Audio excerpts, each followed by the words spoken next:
Okay, so we want to thank you. Welcome back. Um, Little difficulty, but now we're back. So we're going to talk about fears and phobias tonight. Understand that this phobia, you probably realize that your fear is irrational, or you can control your feelings. You just think about an object or a subject or a situation and you freeze. Or it makes you anxious. It makes you nervous. You start to feel a terror coming on. Or you start to feel like you're overwhelmed. Your breathing goes in and out, in and out, in and out. Yes, you start hyperventilating. You start doing, your body becomes sweaty. Your hands become sweaty. Your face becomes sweaty because of a certain situation or an object. There's some type of fear there, but why did it get there? How did it get there? Right? Understanding the phobia is the first step in overcoming it.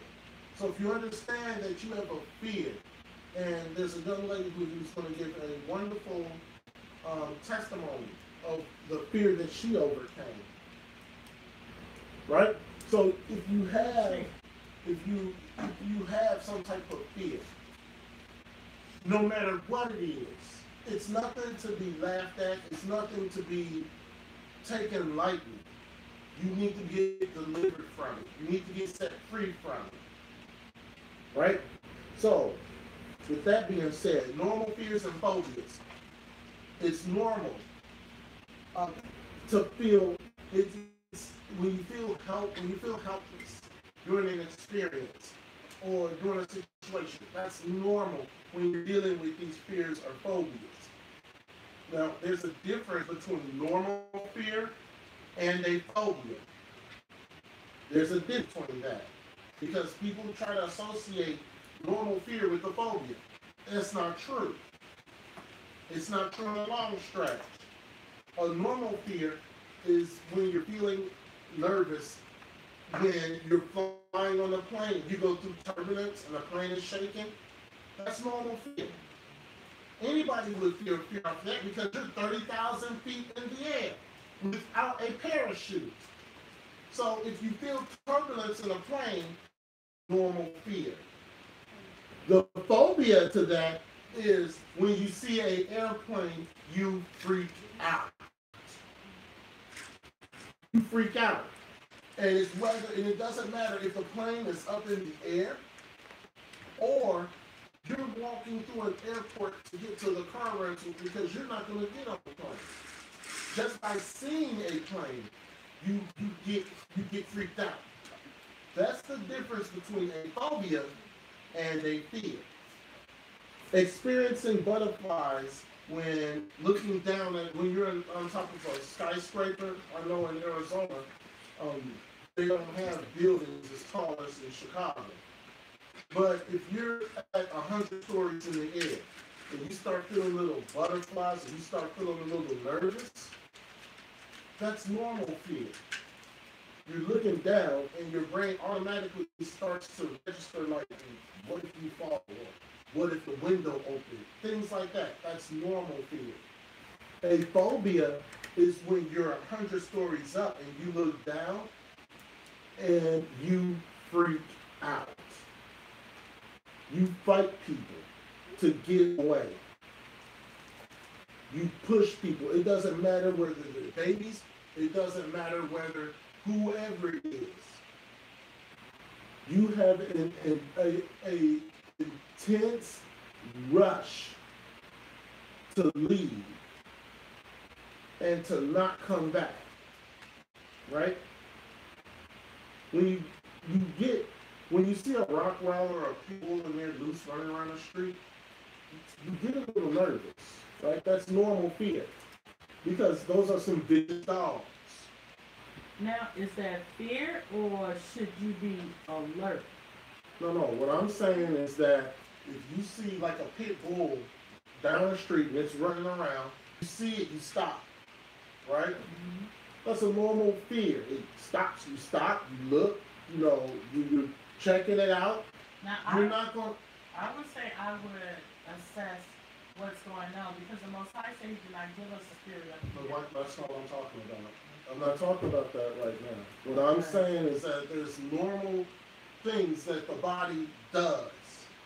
Sure, Father doesn't give us fear. We're going to get that scripture in a minute.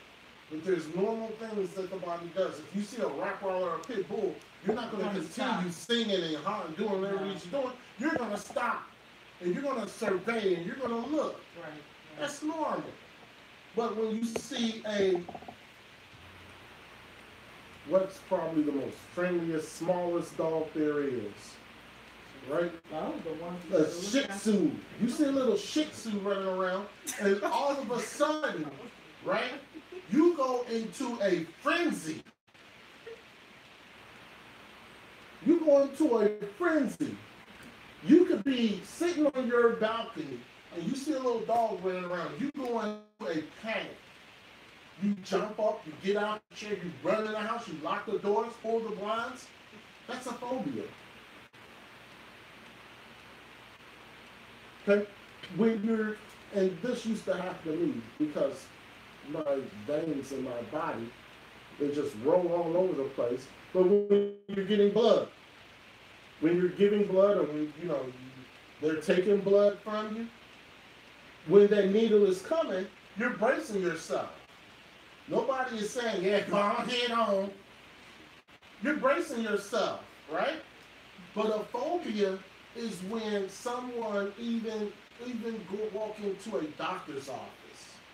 They can't do it. When they're watching television and they're watching a scene on television,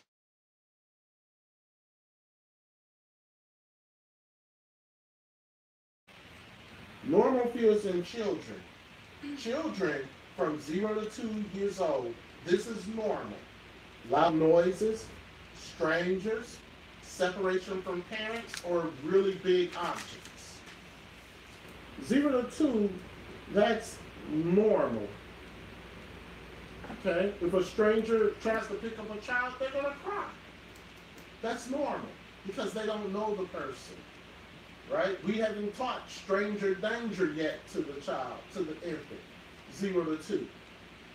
So if somebody comes around, an uncle who hasn't been seen in 5 years, and look at the baby. They're going to look and they're going to cry. They're going to, stand like the parent, like this, next to the parent. That's normal. There's no demon of fear in the child. That's normal. That's how a child normally acts. Okay? 3 to 6. 3 to 6 is when they start to sleep alone, but they start to hear strange noises at night. They start to see things at night. Okay? Imaginary things. That's 3 to 6. Okay? 7 to 16, the more realistic fear comes in. The school, performing at school, having to do a play at school. A PowerPoint, things like that. Normal, those are fears. Now, right, speaking, standing up in front of people, speaking. So if it's interfering with your daily life, then that can turn into a phobia. That's where it comes in at. So you have to understand and know that there's certain things that your child is going to do in the development stages of their life. But if it hinders what they're doing, then that possibly can be a phobia that's coming on. So you really have to pay attention to your children for fears and phobias. Because at this point, when they're 0 to 6 years old, that's when you are supposed to identify what's going on with your child. And when you identify what's going on with your child, then you understand, okay, well, wait a minute now. Every time that this person comes around, my child is running behind me and all this and that. Every time. Or every time, this television show is on, they start to cry. If it hinders, not if it's normal progression of life, if it hinders their daily activities, you have to look at it. Okay? We're going to read 2 Timothy. 2 Timothy 1 and 7. All right, read. 2 Timothy chapter 1, verse 7. For the Most High hath not given us the spirit of fear. See, he has not given us the spirit of fear. That's different. See, we always think, oh, we can't be afraid of nothing. That's not how the body operates. That's not how the body operates. If you have a normal fear, that's something different than the spirit of fear. The spirit of fear, those are phobias. The spirit of fear, and I'm going to show you something about fear. I'm going to show you something about fear that we should understand because we went through the scriptures. But there's a certain time when you do fear. There's a certain time when you do fear. And we have a wonderful scripture for you later on. Okay? But there's a difference between fear. There's a Rottweiler. I think I'm going to cross the street because he's foaming at the mouth. Right? You're not going to say, I got a higher with me. I'm going to continue walking to this dog that's foaming in the mouth. That is asinine beyond asinine. Because a 130-pound Rottweiler can do some damage. A 60-pound Rottweiler can do some damage. So you see a Rottweiler and it's foaming at the mouth, and it's just sitting there and it's twitching and turning. You know what? I'm going to cross the street because I see that dog standing there and I don't want no parts of it. That's normal fear. Stupidity is saying, I'm 4 deep, right? You got 4 deep blasting in your ears. And you're saying, I'm 4 deep. I'm going to keep on walking, right? I'm super Hebrew. And then a dog is looking at you, he's foaming at the mouth and all that, and he's looking and he's like, I can't believe this food's coming to me.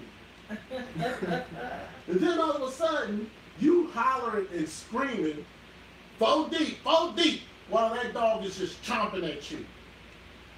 Then you, oh, somebody help me.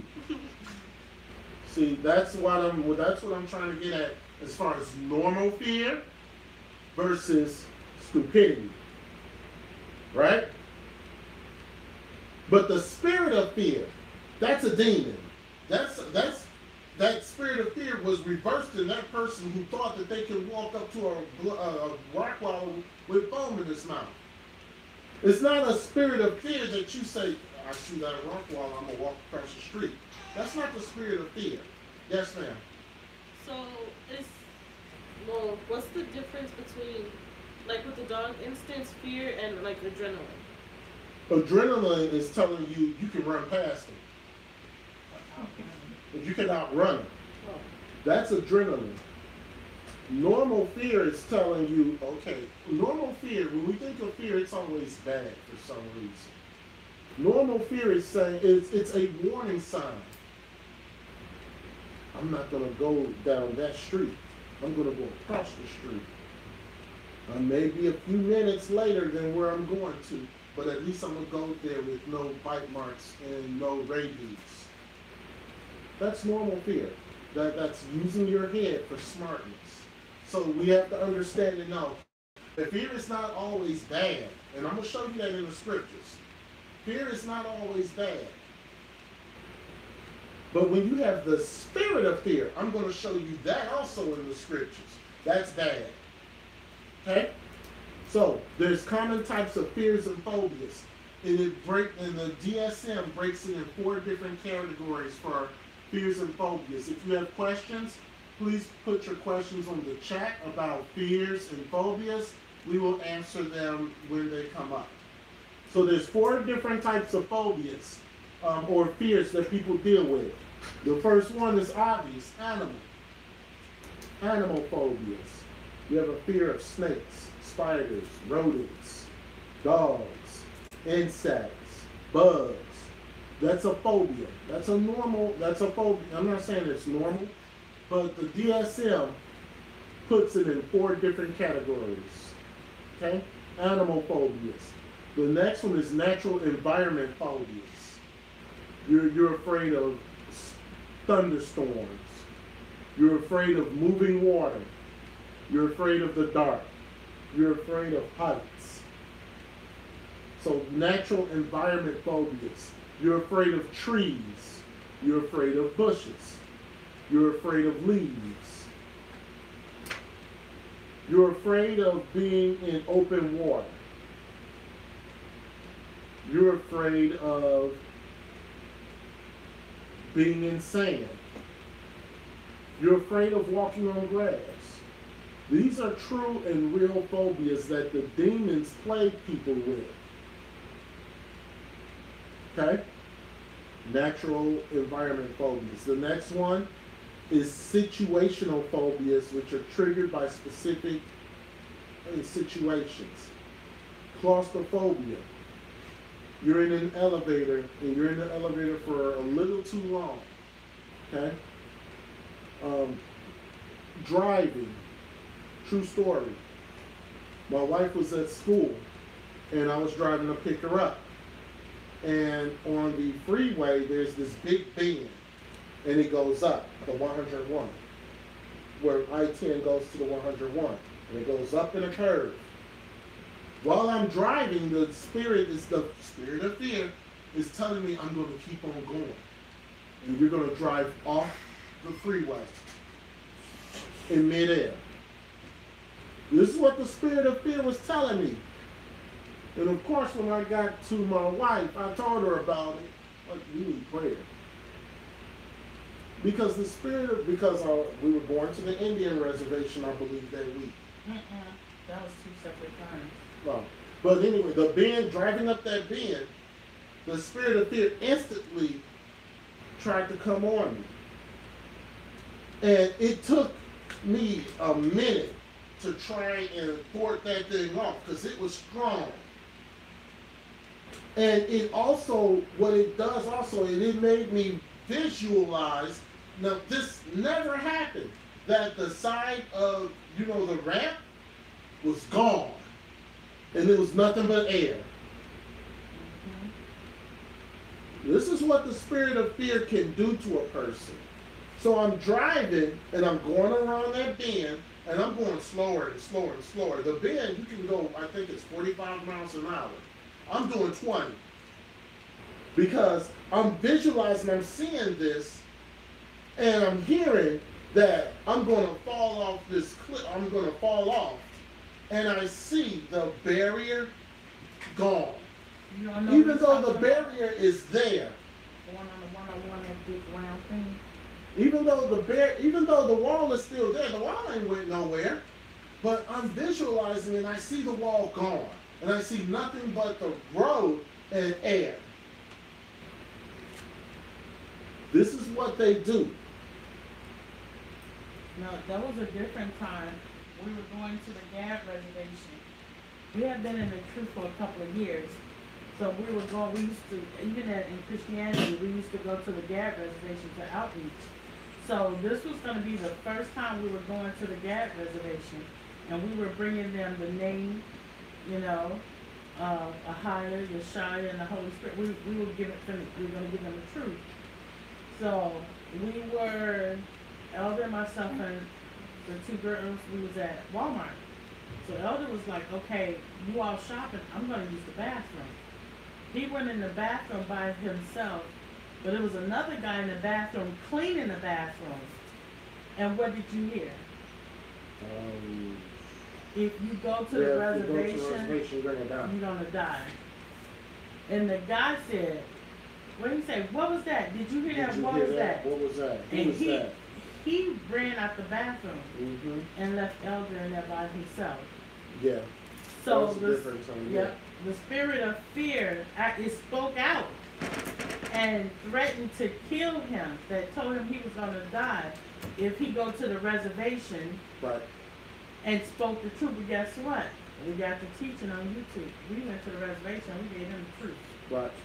So that's situational phobias. And those situational phobias are already triggered by a specific event. The last one is blood injection injury phobia. Blood injection injury phobia. And that's basically the fear of blood, the fear of an injury, right? Fear of falling, needles, doctors, which that may not be a fear, that may be something smart. Doctors, dentists. One of the gentlemen who I work with, he said that he took his niece, he went with his sister to take his niece to the dentist. And they played a video of the procedure that they were going to do to this little girl before they did it.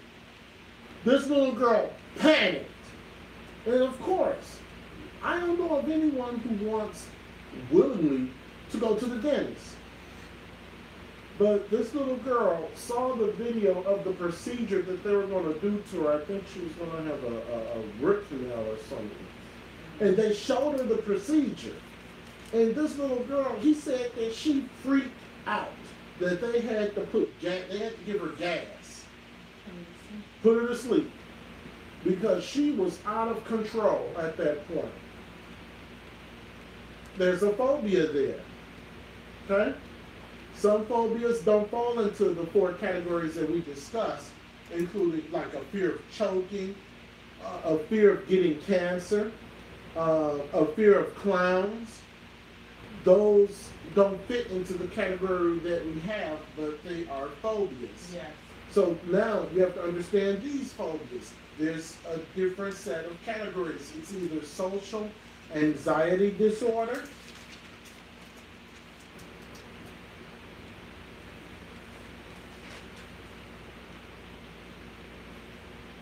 in social anxiety disorder, that's basically the fear of speaking in public, the fear of taking exams, the fear of going to a party, the fear of going to a barbecue, the fear that one of your professors may call on your name in class, right? That's a fear. That's a fear that people have, and it's an anxiety disorder. Because you're saying to yourself, please don't call me, please don't call me, please don't call me. And the professor is sitting there, he's like, okay, so I'm going to call on this guy, your name, Pop, you're going to answer, and you're sitting there, please don't call me, please don't call me. You stop praying.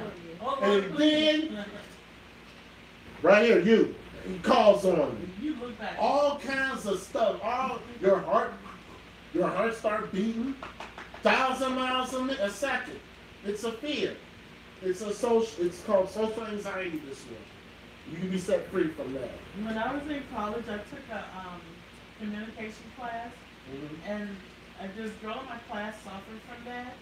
And okay, we had to do like PowerPoints and presentations. So I forgot the name of the medicine that she was taking.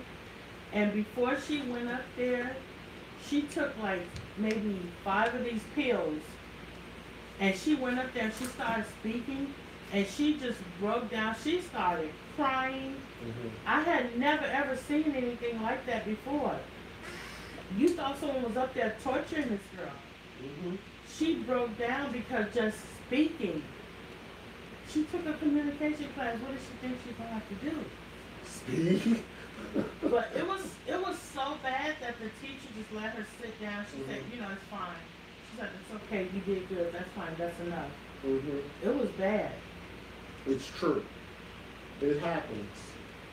And the next thing is, and we're going to get more into this one next week, panic attacks and panic disorders. We're going to get more into that next week when we talk about PTSD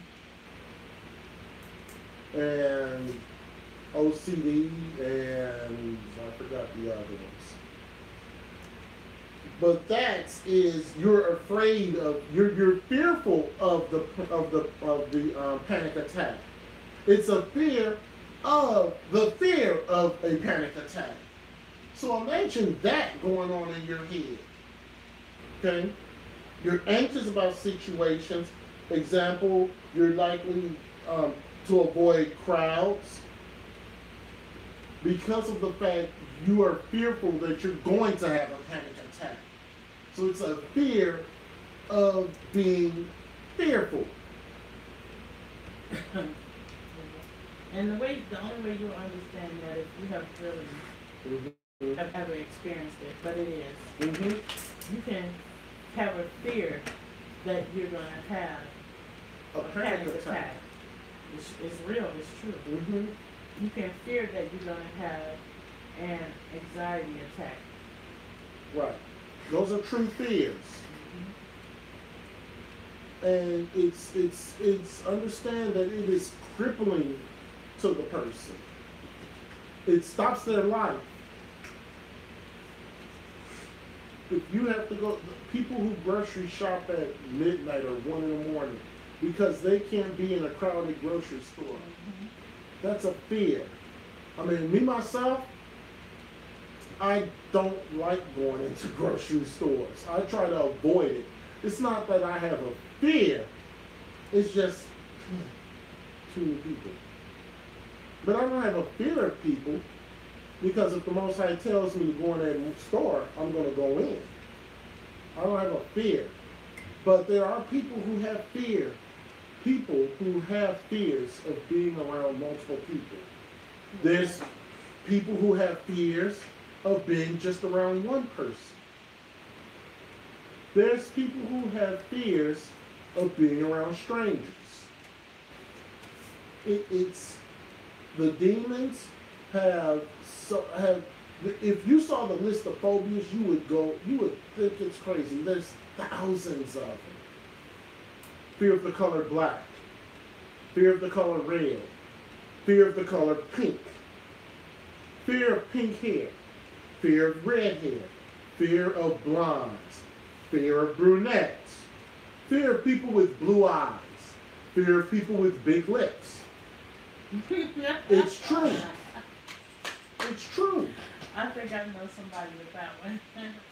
Fear of people with big lips. We're going to go into the symptoms of phobias. What's the question, please? Someone says, how are you able to tell if an infant has fear from the parents? How are you? You're not. That doesn't, you can't tell if an infant has fear from the parents.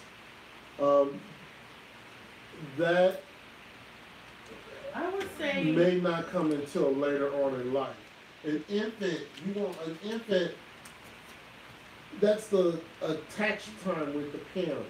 So let's say this. If one parent, there's two people, right? Two parents, of course. One parent, the infant has, and they're always squirming, crying, yelling. The other parent, they're calm. I don't know if that's a fear of the parent, but there's something going on. Well, with babies, if they sleep, and you know how they're just sleeping quietly, and they Right. jump, like, and they scream like that. Mm-hmm. If a baby always have like a rash, like eczema and pimples, and so there's different signs like that. Those are manifestations of fear. Yeah. So, But oh, go ahead. so the question was, how are you able to tell if an infant has fear from the parent? Right, you can't really tell. You can tell if the child has a fear spirit, Spirit, right? but you can't really tell until later on if they have a fear of the parent. And one thing we have seen as well, and it's like if the father deals with fear himself. Okay, so let's think about this spirit of fear. Where is it? It's in the eyes. It's in the head, because you have the demons lying, telling you, having you afraid. And they actually, like you just said, you saw, they gave you a vision, you actually saw that the wall was down Right. on this thing, even though so it's a spirit in the eyes as well. So a lot of times when people are dealing, and this is for when they get older, but if you have a father that deals with fear, if the father wore glasses, his eyes is kind of messed up, and then the son wear glasses, and then he go on to where his children is wearing glasses, you can kind of see that 9 times out of 10 there's a spirit of fear. But like Elder was saying, it's usually when they get older and babies, Right. it can kind of manifest, and you have to see what's going on, because we do know eczema is like a severe spirit of fear. Right. Eczema is 100% demonic and it's 100% fear. That's from what we've seen in deliverance ministry, and we've seen countless cases of children and adults who have eczema. Severe eczema is a sign of Fear-based spirit. fear. It's a fear-based spirit. Okay? That would, if you're in a deliverance ministry, very easy to discern. In fact, anything on the skin itself, it's fear. It's some type of fear-based spirit. Anywhere on the skin. Because anything that comes out, it's the adrenaline in the body makes the skin patchy, rashy, pussy, bumpy, anything like that, because that's how a fear spirit manifests itself. Mm-hmm. So once you understand that, once you identify that, you see that with your child, you start praying over the child. If you cast the spirit out, spirit will go away. Then the healing will start. Okay? But as you parents, you can't cast out spirits unless you get your stuff together. It's not going to work. The child is not going to get set free, and in fact, you're going to hurt the child more. Most definitely. Because you're going to hurt the child more. Well, And I'll just say that. If the parent, okay, let me say this. If the parent is lying and doing wrong, and then you try to lay hands on your child to cast the spirit out, you're going to Do more harm. you're going to give that child a transfer. So you're going to be putting demons in that child instead of casting it out. And that child is going to be worse off than what it was. Right? So let's go through some symptoms. Physical symptoms of phobia. First one is difficulty breathing, of course. Fear spirits are always in the practice. So if you have a difficult, when something happens and you can't breathe, that's a sign that there's a phobia. The next sign, of course, where there's difficult breathing, your heart races or it pounds. Okay. They just go into progression. Your difficulty breathing, your heart is racing and pounding, then chest pains. Mm-hmm. And then after the chest pains comes the trembling of the body and the shaking. The chest pains kind of feels like you're having a heart attack. Correct. Okay? And this is over any situation that you deal with where there's a phobia. Mm-hmm. Okay? The next thing is because there's no breath, you start feeling lightheaded.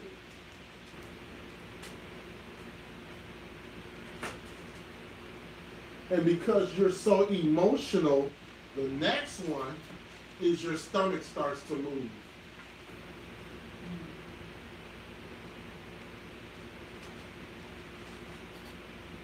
Then after that, because your body is going through convulsions, you start to have hot or cold flashes or tingling sensations.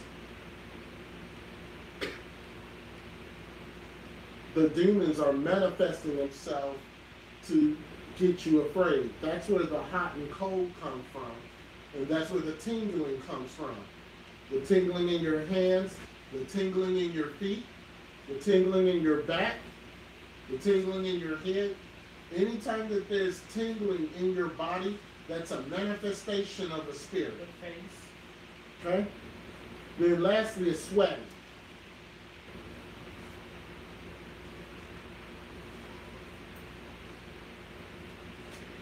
So then, those are the physical symptoms, but they're also emotional symptoms as well.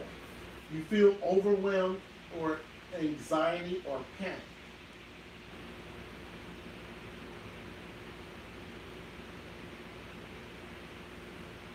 You have an intense need to escape. You gotta run. Yeah. Like false adrenaline. Mm-hmm. Yep. You gotta run. You gotta get out. You got to escape. You have to flee. You cannot stay in that environment or in that position. And you will fight Yes. to get away. You will hurt somebody. Mm-hmm. Yes. You feel like you're detached from yourself. That's the next one. Mm-hmm. You don't feel like you.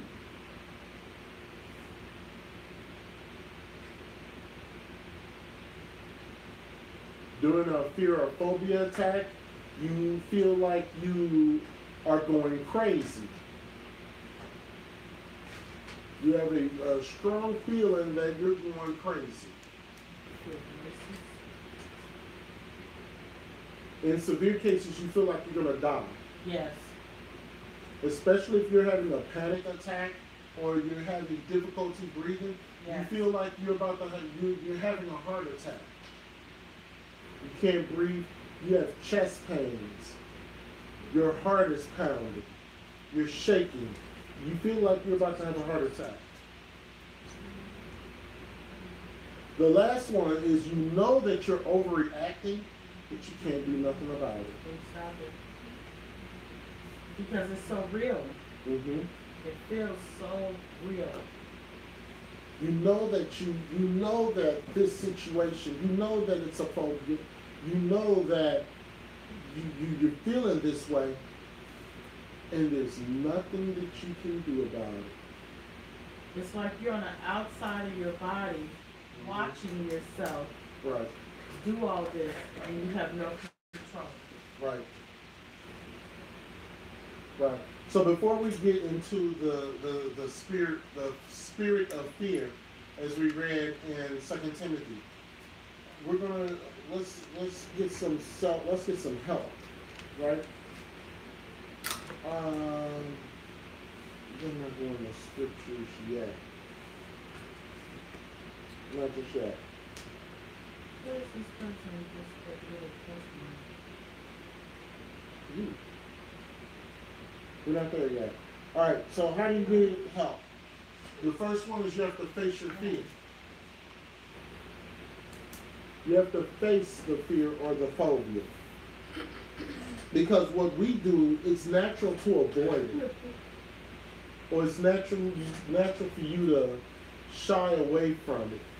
But you have to confront what your fear is. You have to face it. Mm-hmm. You'll never overcome it if you don't face it.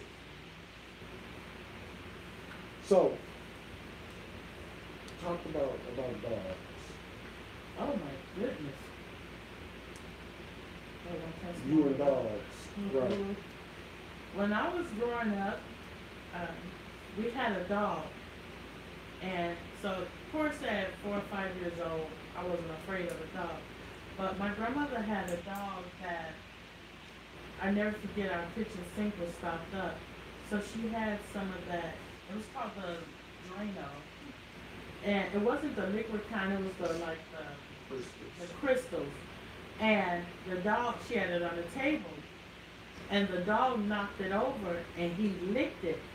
So of course it was eating his insides out, and he just started running through the house, tearing up the house. And thank the Holy Spirit, Mother just gave me why I was afraid of dogs. I didn't realize that. So I'm a little kid, and this dog is running through the house, just knocking everything down. He was fighting for his life. He was dying. The Drano was eating him up. And that's where the fear of dogs came in. So as I grew up, of course, the devil being who he is, I would have night terrors about dogs, big black dogs chasing me. They biting my hand and all that. So when I would go out to the store, dogs would chase me. One day, this dog chased me and I ran in this hallway. I didn't live there. I was hiding in the hallway. And I knew it was the devil because I sat in this hallway for almost an hour. Do you know the dog sat right in front of that apartment building and did not leave for a whole hour?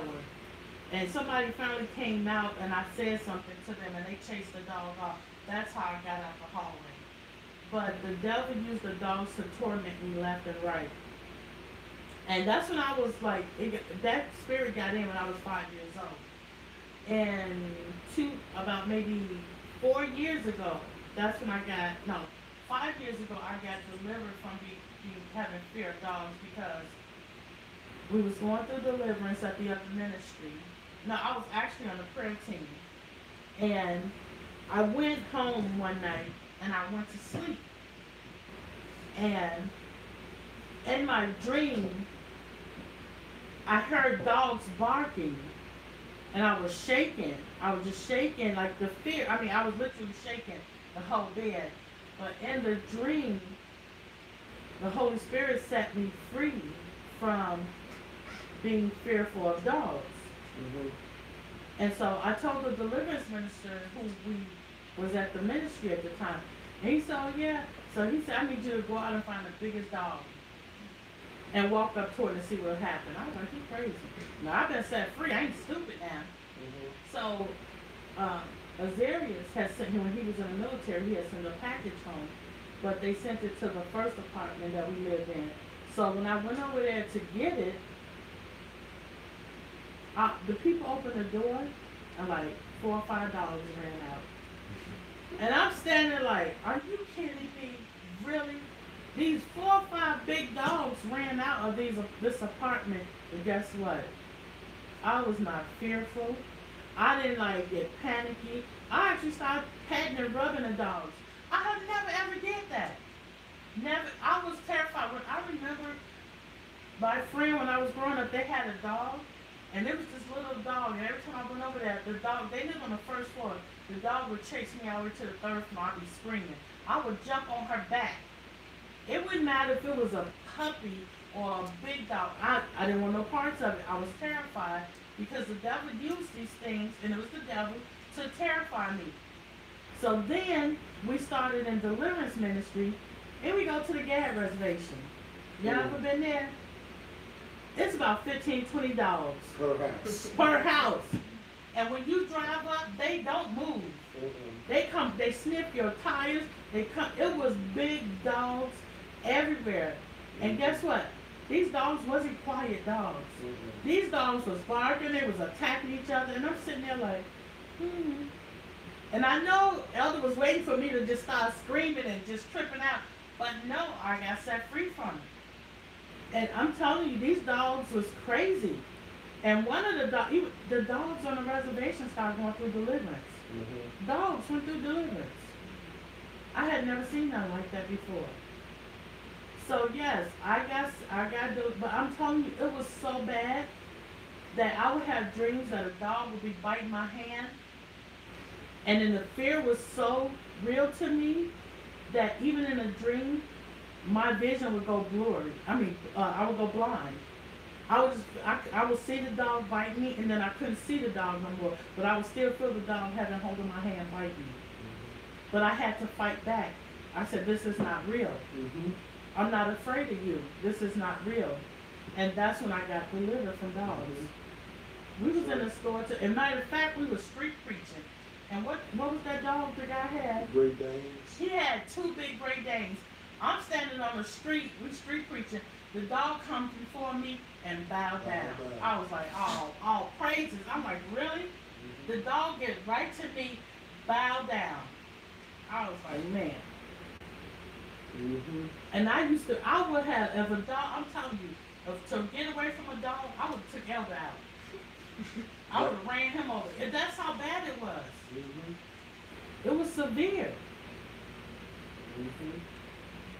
So, deliverance always happens, but there's steps that you can take if you have a fear of dogs or anything, or animals or anything like that. First thing that you want to do is you have to understand and know it. You have to recognize that fear. And what you have to do, the first thing that you want to start doing is you want to get set free, look at pictures of dogs. Mm-hmm.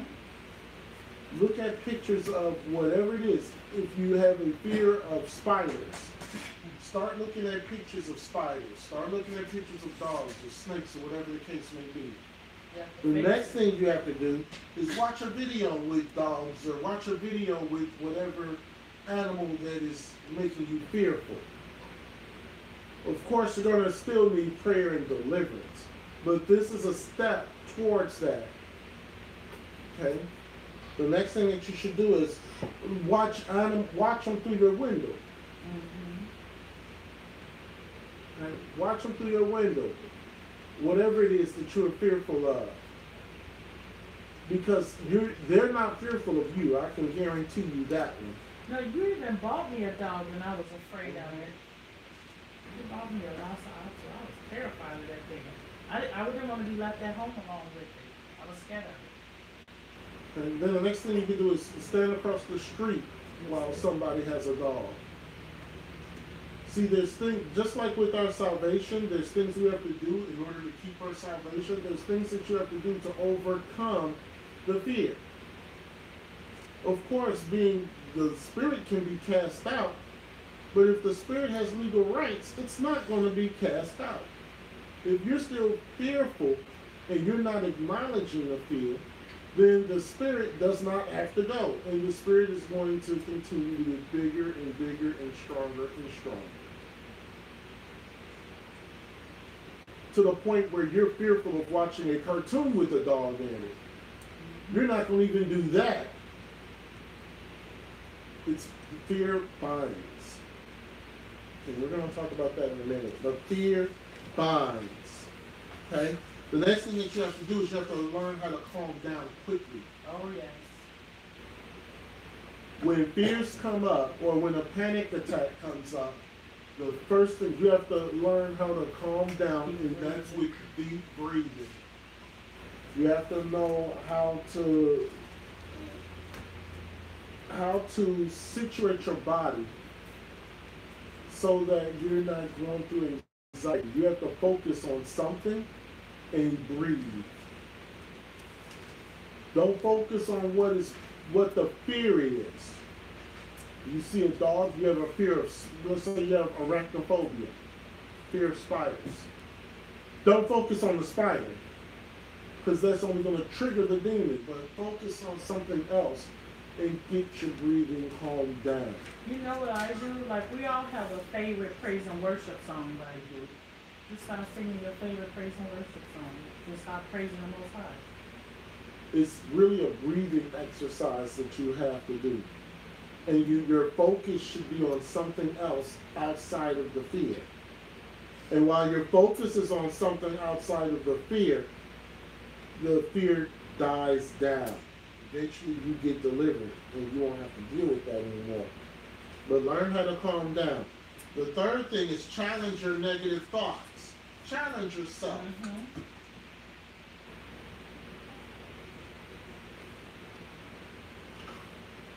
Right? Challenge yourself. How do you challenge yourself? Let's say you're claustrophobic. You have a problem with small places. You challenge yourself by saying, has anybody ever died in this elevator? Has anybody, people take this elevator every single day and nobody's died. I think I can do it. You have to challenge yourself like that, right? I don't remember anyone dying from suffocation standing on an elevator, okay? You have to say that you've never been in an elevator that is broken down. You have to say, well, I really don't want to walk 23 flights again. I'm going to take the luxury of this elevator. So you have to overcome the fear by attacking the fear. That's right. You have to overcome the fear by attacking it. That's the only way that's one of the ways that you can be set free. Once you start attacking the fear, then the fear spirit loses control. It loses control of you. But this is just like any other demon. Once you attack the demon loses control. It's more than just fear. If you have a spirit of,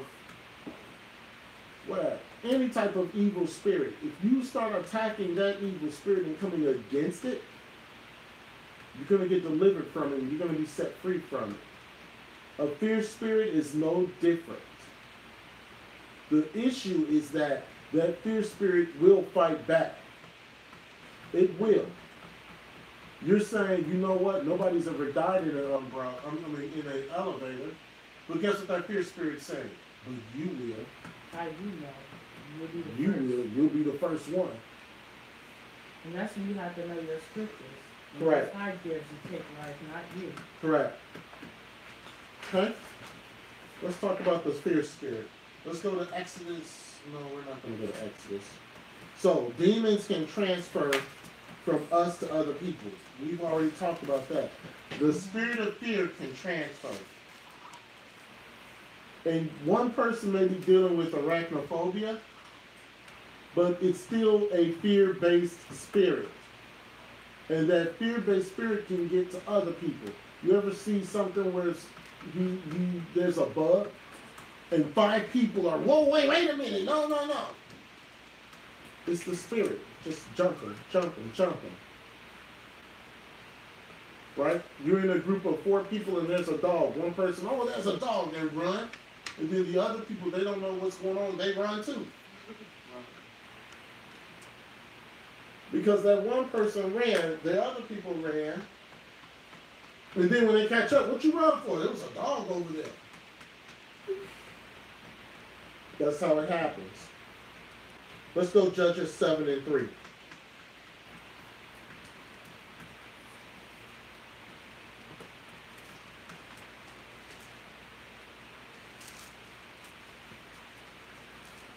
How do fear spirits get in? Disobedient to Father's word. Very simple. Being disobedient to Father's word allows the fear spirits to come in. Unfortunately, fear spirits they come in as in children, young ages. The devil does not play exempt when it comes to fear spirits. Let's read Judges 7:3. Judges chapter 7 verse 3. Now therefore go to, proclaim in the ears of the people, saying, Whosoever is fearful and afraid, let him return and depart early from Mount Gilead. Right? So whoever is fearful and afraid, turn back. If you're fearful and afraid, turn away.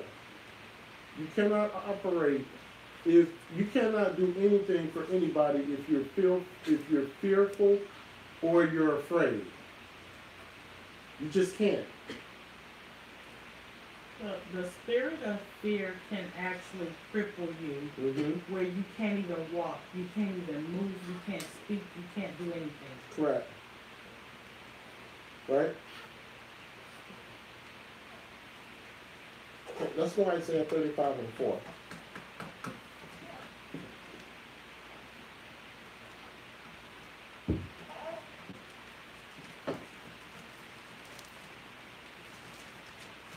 Isaiah 35:4.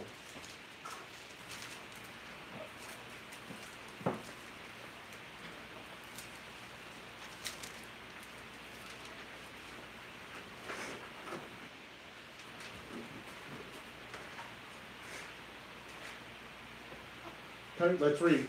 Isaiah chapter 35 verse 4.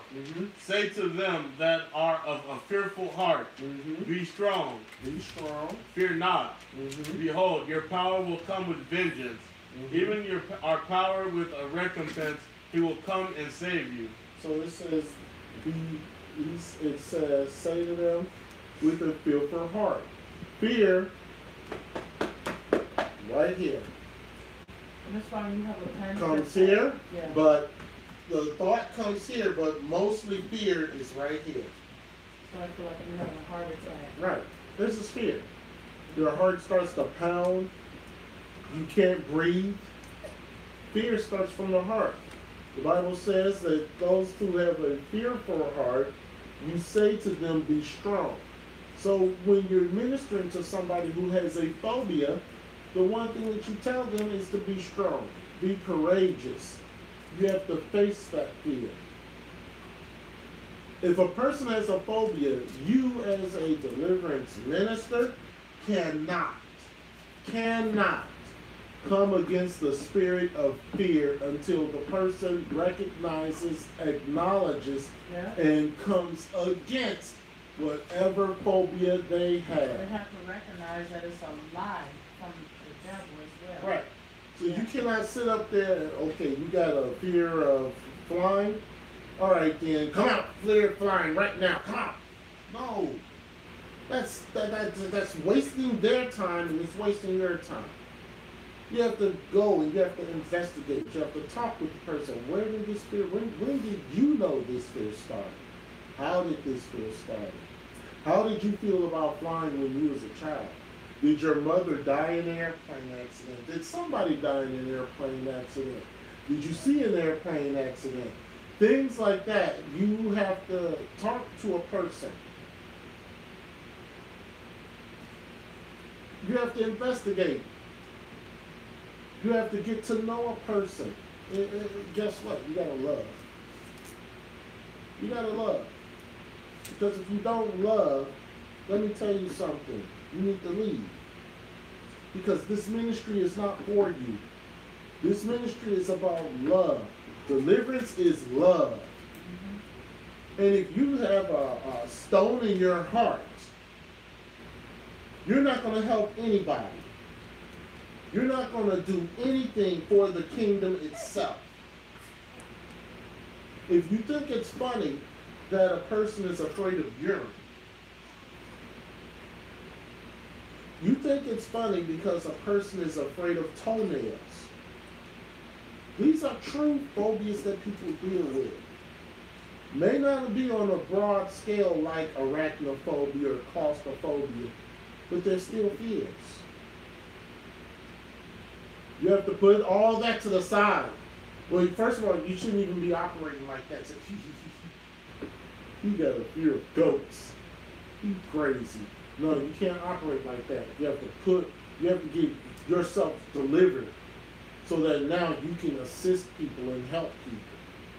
Right?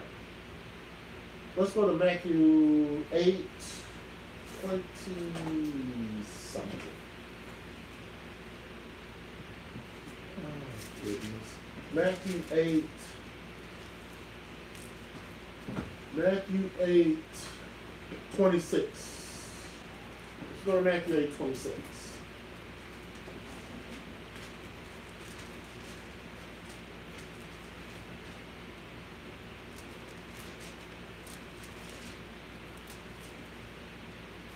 Matthew 8, 26. Let's read that. Matthew chapter 8, verse 26. Mm-hmm. And he said unto them, Why are ye fearful, Mm-hmm. O ye of little faith? See, when you're fearful, you have little faith. Anything that you're fearful of, you have little faith. If you're afraid of whatever the case may be, then now this is the spirit of fear that we're talking about in 2 Timothy. But I'm going to show you something else different with fear. Or the Bible is going to show you something else different with fear. Let's go to Luke 21:11.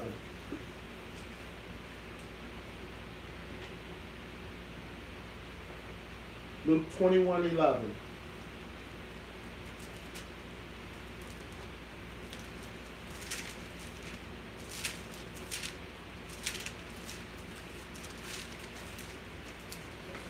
Fear is a very strong, it's a strong spirit. It is. It's a strong spirit. And if you have the spirit of fear and a spirit of fear over anything, it will eventually overtake your body. It will overtake you as a person. You won't be able to do anything. And these spirits, they progress. So a person did not just wake up in the morning and say, I have a fear of going outside the house. It doesn't happen like that. There's something smaller and it gets bigger and bigger and bigger. To the point where the person now has such a fear that they won't even leave their house. They'll design their house based off of their phobias. They'll make sure, like if they're afraid of animals, they will not have animal prints in their house.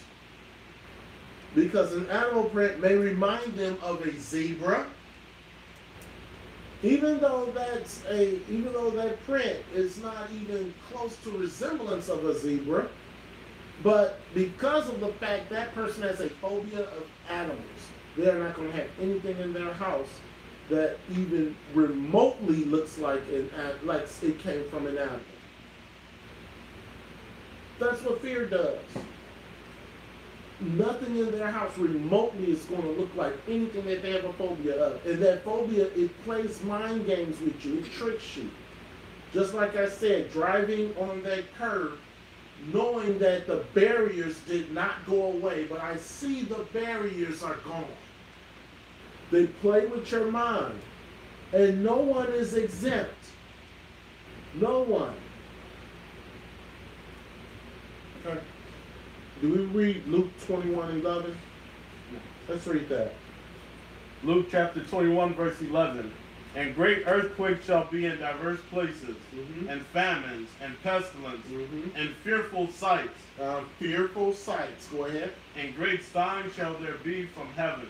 Fearful sights. Now, that's something a little different. Yeshua is saying that there's going to be some fearful things that go on in this earth. But we're not supposed to take heed to those fearful things that go on in the earth. Little different way of looking at fear. Okay? We're not going to even discuss Revelation 21:8. Because if you're fearful, if you have a spirit of fear, you will not inherit the kingdom. So that's something very important to think about. If you have some type of fear or phobia or something going on, you must get delivered from that fear or phobia, because no one is going to be allowed to get into the kingdom with some type of fear or phobia, or the spirit of fear or a phobia. Okay? Let's go to Leviticus 26:14. Leviticus 26:40.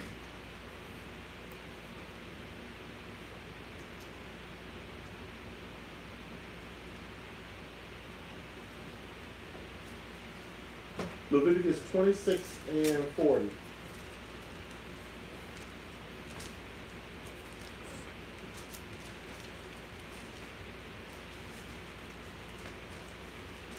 The fear spirit is a coward spirit, and that spirit needs to be cast out.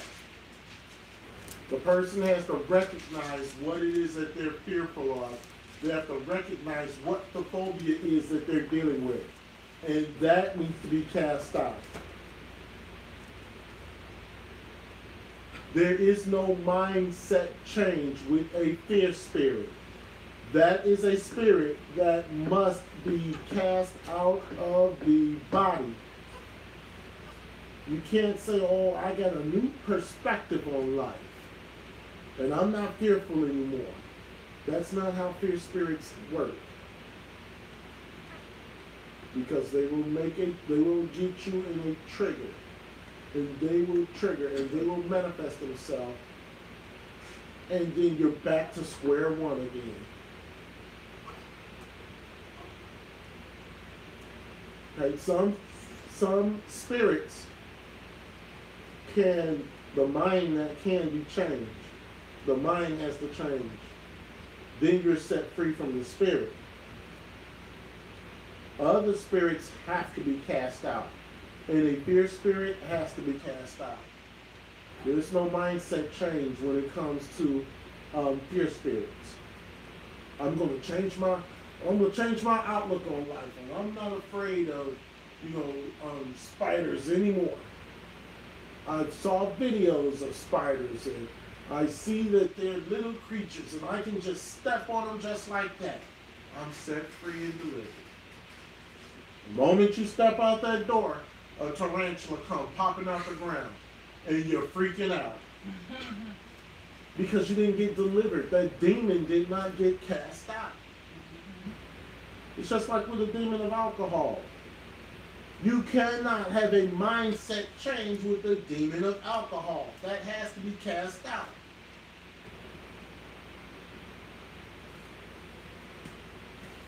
Do we read Leviticus 26 and 40? Let's read it. Leviticus chapter 26, verse 40.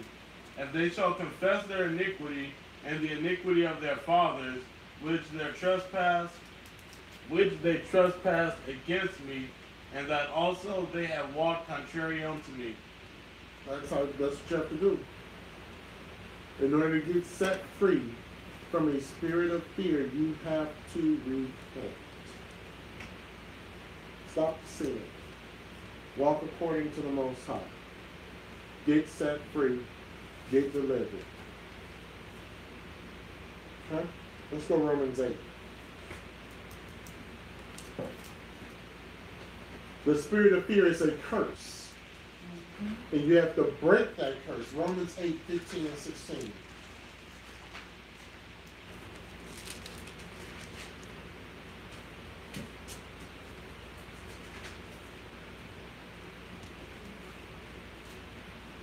Someone says, are you supposed to be fearful of the devil knowing he is powerful?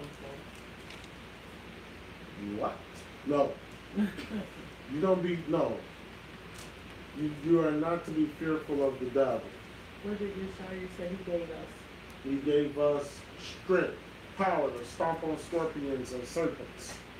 You're not to be fearful. You have authority over the devil. And a lot of people don't understand that. You have authority over the devil. You can control yourself. You can tell the devil to flee from you. Yeshua did it. You have authority over the devil, and a lot of people don't understand that they have authority over the devil. See, the devil knows that you have authority over him as well. So that's why the devil comes, and if the devil was physically in front of us, we would try to take him out. Right. But because he's not physically there, he's spiritually there, that's where your fight is. He's spiritually there. And he throws all kinds of fiery darts your way. And people don't understand that. And that's why people fall. Because they don't understand that they have the power over the devil. They have power over sin itself. Well, the devil has no power over us unless we're sinning. And if you're not sinning and the devil try to tempt you to do things, you still have to give him power. Mm-hmm. So the devil don't have power over you unless you give it to him. Right. Long story short. Let's read it. Romans 8, 15, 16. Romans chapter 8, verse 15. For ye have not received the spirit of bondage again to fear, but ye have received the spirit of adoption, whereby we cry, Abba, Father. That's right. The Spirit itself beareth witness with our spirit that we are the children of the Most High.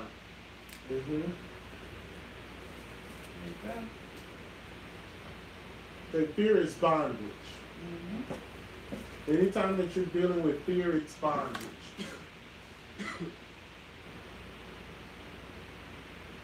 Okay, to a lesser degree, people have fears of being homeless. People have fears of not paying bills. People have fears of not being able to eat. Those fears can turn into phobias. And on the flip side of that, these phobias can actually make you sin. If you have a fear of being homeless, you're going to do everything in your power not to be homeless. Lie, cheat, steal. You're going to lie, cheat, steal, manipulate, whatever it takes for you not to be fear for you not to be evicted. So see, the devil comes in, and you say, I'm not going to be homeless. I'm going to do what I can to make sure that I'm not homeless. You commit sins to cover up the bigger sin. Well, when I was growing up, a lot of women that I knew, and some women in my family, when they couldn't pay their rent, and if the landlord was a man, they would exchange sex for the rent because they didn't have the money to pay the rent. And so the landlord would actually, the man, they will, like prostitution, they would give sex, and they would have to pay the rent that month.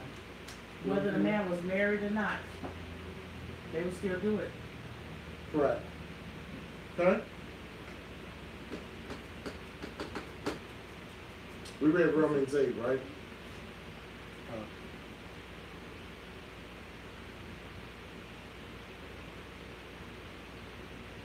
What do fear deal with?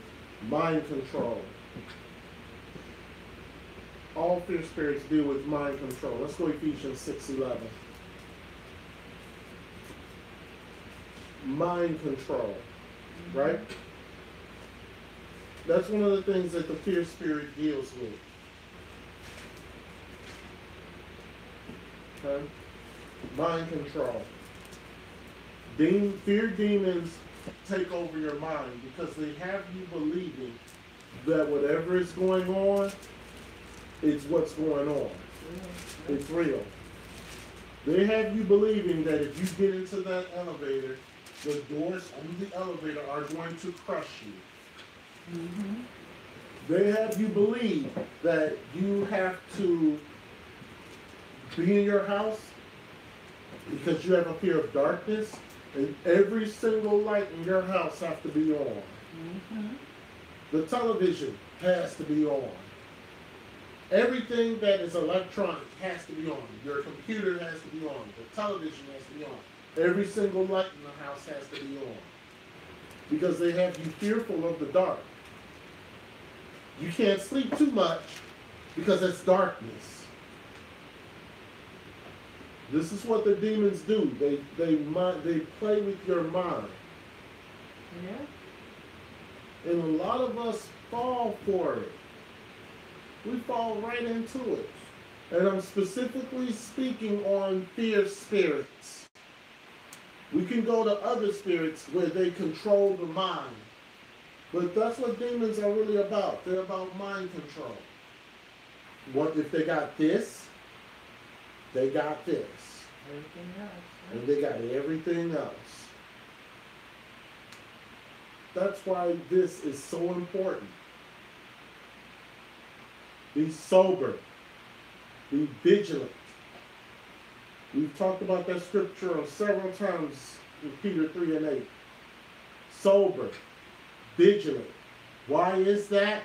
Because if you're sober in the word, the devil cannot come with fiery darts. No, he can't. And tell you, he's like hair falling, rolling on the ground. You're afraid of it. You better run from it. So you sitting there, you see this hair going around on the floor. All you have to do is pick it up, throw it in the trash. But no, the demons got you thinking that that hair is going to kill you. And you're in a One strain panic. of hair. You're in a panic. We had a gentleman that was part of the ministry a couple of years ago, remember? He wouldn't eat solid foods because the demons had him believing he would choke to death. Yeah. And so We've had a couple of people like that. everywhere he go, he had a box of what was this stuff? It was powder. Powdered stuff. Supplements. Supplements. So he will only drink these supplements, and he will only eat cucumber and boiled eggs. And he had like 6 big containers of this supplement. Did he mix with water or Water. with water? So he would drink everything. But this is the part that was tripped out, because he thought if he ate meat, he would choke and die. Mm-hmm. So, or any solid foods. But think about it. They had him so mixed up that he ate cucumbers and boiled eggs. Wouldn't you think he would choke and die from that? Right. But then it was the Passover when they came. Mm-hmm. And he was not going to eat the Passover meal. So that was like, what are you doing? Stay here. Right. So he wasn't going to eat the Passover meal. But when we started sitting down and we're eating and the lamb was smelling good and he was watching us eat, guess what? He had him like 2 or 3 plates of lamb. Mm-hmm. But the demons had backed off at that point. Right. But the next day, they He was were back on. And he was like, he's literally draining his wife. He hadn't worked since 2002. Mm-hmm. He was so messed up. He had his wife pull out a piece of hair and send it to the lab. to the lab. I mean, he was going to the ER saying he was dying. They couldn't find nothing wrong with him. He said that perfume smells or any type of scent would choke him. So he came and we had hooked up a lavender air freshener thing, scented oil. He didn't see it. So he had been in the deliverance room, the prayer room, for almost 2 hours getting prayer. Yeah, good prayer. Taking deep breaths, everything. Mm-hmm. He was fine. But soon when he turned around, he saw the air freshener. I was like, really? So that's how Really? you know there was a spirit. You've been sitting here, this room been smelling like lavender the whole time because you didn't see it, so it was fine. You said, oh, praise to the Most High, I'm getting delivered. Mm-hmm. And soon you see this air freshener, you're like, Henry, I can't breathe, I'm gonna die. Call the paramedics. And I'm like, really? No. Mm-hmm. Right.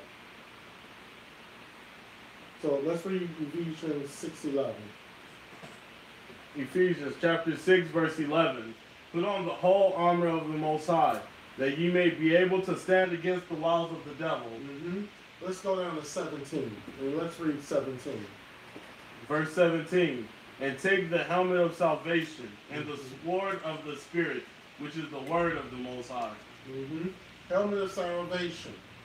If you're wearing the helmet of salvation, then the fiery darts of the devil will not stand against you. Will not stand against you. And I know for those of you who are on YouTube, we had a teaching where we broke down the armor of the Most High. We're going to do that teaching again probably towards the end of the summer, because that was a very detailed teaching that we did. Understanding the armor of the Most High.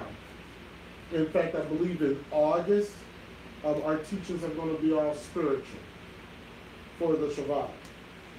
Okay, so that's going to be one of them. When we go into the spirit world and we understand what the Bible says about the spirit world. But if you have the helmet of salvation, the fiery darts of the devil cannot stand against that. But also with the helmet of salvation, you also need the sword, which is the word. That's right.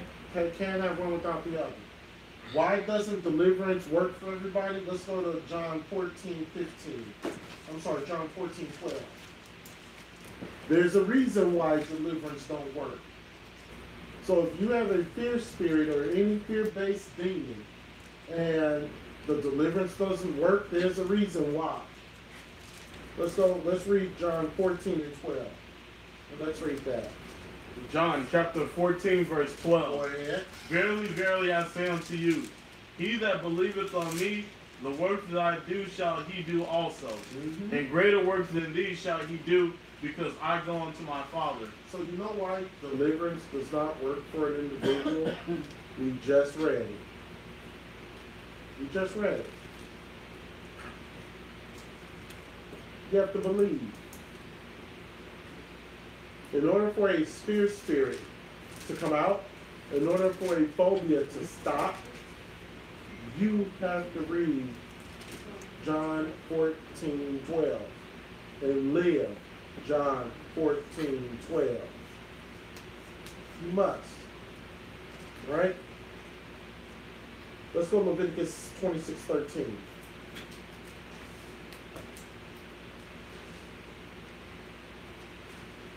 And let me say this also, with the mind control, with the fear, you have to break ungodly soul ties from everyone who you have an ungodly soul tie with. That's right. You must break the ungodly soul ties that are around you if you want to make it to the kingdom. A lot of us don't want to do that because a lot of us have some type of when it's an ungodly soul tie, you have some type of emotional attachment to someone. And we don't want to do that. But guess what? That ungodly soul tie is more than likely the reason why you're not being set free and delivered. See, in order to be delivered, you have to believe. In order to believe, you have to do. And it doesn't matter if it's a family member. It doesn't matter who it is. If it's an ungodly soul tie, you have to sever it. That's right. Why? Because the mind control demon has legal rights. Mm-hmm. We always say demons are very legalistic. We're going to have a teaching in a little while on legality. Let's see what these demons really are about. Okay? Let's read Leviticus. Leviticus chapter 26, verse 13. Go ahead. I am the Lord your power, Mhm. who has brought you forth out of the land of Egypt, Mhm. that you should not be their bondmen. Mhm. And I have broken the bands of your yoke, Broken the bands of your yoke. and made you go upright. Yep. That's what he did. He broke the bands of our yoke. All right? Now, you cannot think with these demons. You have to cast them out. Mm-hmm. There is no thinking with these demons. You got to get rid of it. You cannot think on a phobia and you be set free. It does not work that way. All right. All right. So let's get some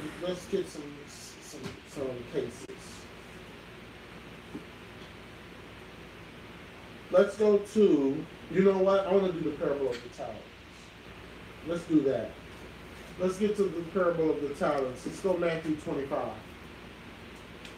Let's learn something on the way to learn something. Oh, yeah.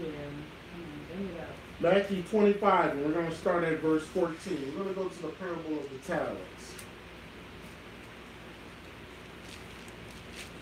And what does the parable of the talents have to do with fear?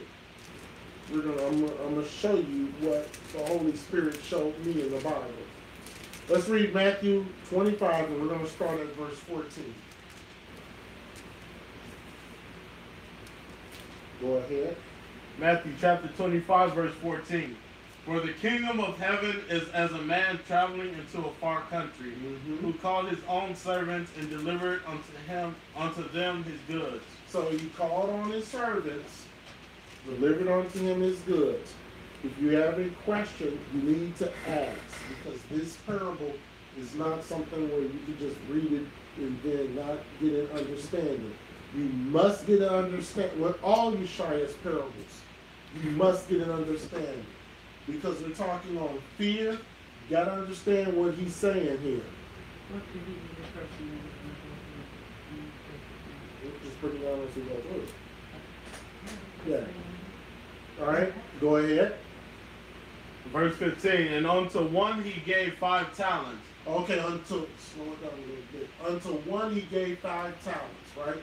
One person, 5 talents. Go ahead. To another 2. Another person he gave 2 talents, right? Keep going. And to another 1. Now, what do you think these talents represent? Can we go back and say who the man is in 14? Let's go back to 14. Read 14 again.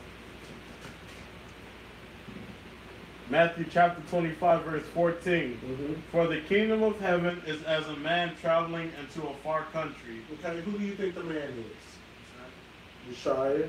Go ahead. Who called his own servants and delivered unto them his goods. What do you think his goods are? Not the servants. Who's the servants? Yeah, who are the servants? Okay. Okay. And what's the goods? No. Goods is not the word. Gifts. What's the good? Gifts. There you go. All right. Go ahead. And unto one he gave 5 talents, Uh-huh. to another 2, and to another 1. Okay, so what are the talents? What would the talents be? Gifts. Keep going. To every man according to his several ability. Into what? His several ability. His ability. Right? He's giving talents to his ability. Think Yeshua has given you all talents? Let's see. Read. And straightway took his journey. Okay, so Yeshua took his journey. What does that mean? He went to the Father. Read. Then he that had received the 5 talents went and traded with the same, and made them other 5 talents. Okay, so this one who got 5 did 5 more. What do you think that means? He had 5.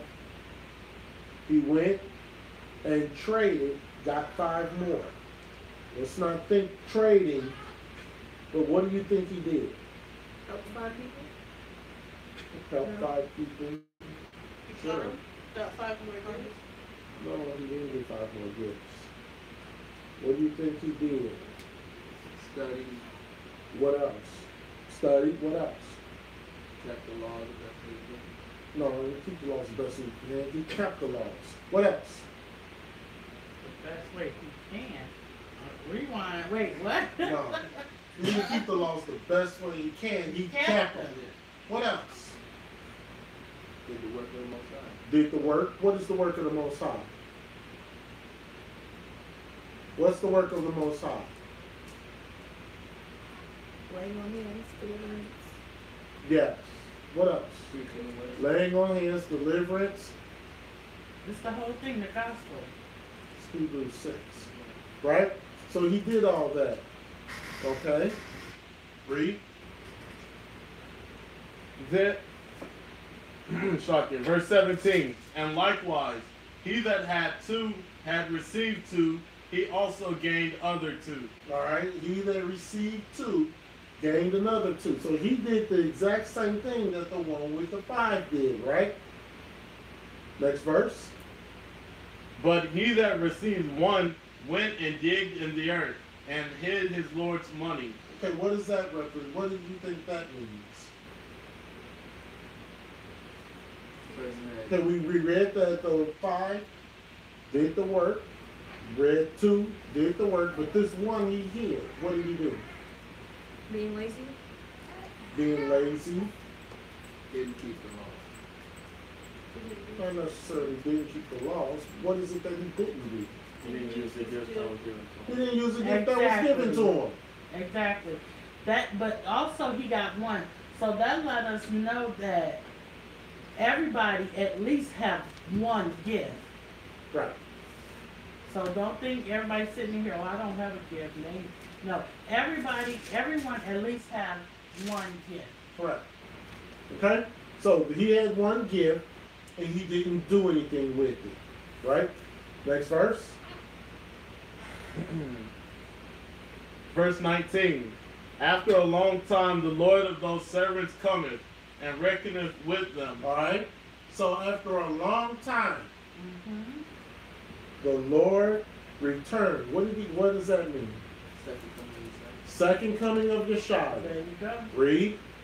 And so he that had received 5 talents came, Uh-huh. and brought other 5 talents, saying, Lord, thou deliverest unto me 5 talents. Behold, I have gained beside them 5 talents more. I have gained 5 talents more. So that means, Lord, I have used my spiritual gifts. I've prayed for people. I've ministered. I've talked to people. I've counseled people. I've cast out spirits in your name. We've baptized in your name. I've done the Great Commission. And here's what I'm giving you this reward. That's right. Right? Come on. Verse 21. His Lord said unto him, well done, thou good and faithful servant. That's where I get it from. That's where I want Yeshaya to tell me. Yes. Well done, good and faithful servant. Yes. That's what I want to hear from Yeshaya. Crowns and everything are secondary. Finish the verse. Thou hast been faithful over a few things. He's been what? Faithful. Next verse. He also that had received 2 talents. Hold on. Let's put it up front. Yeah. Well, how's the large string off? Is it back on? It's back on. Let's stop. Next verse.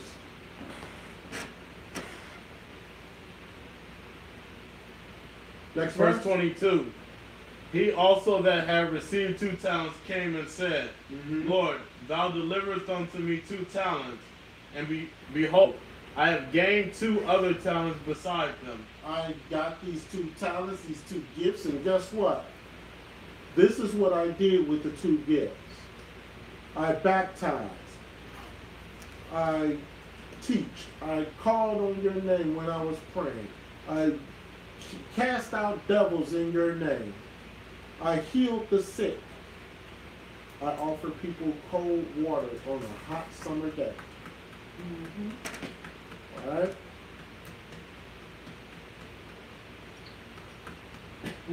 Homeless man.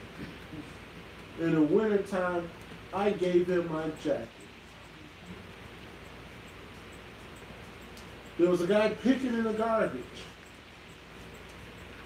And I had some money, and I went and bought him some food, and I gave it to him. Because you all know that you should not be giving money to strangers, right? Right. We've had this talk before. Because you don't know what they're going to do. And if they do something wicked with that money, you're in covenant with that wickedness. And then the disciples never gave money. Correct. What was that at the gate of Peter? The lame The guy guy. who couldn't walk. And He was lame. He's asking for money. And Peter says, silver and gold I do not have, Yep. but get up and walk.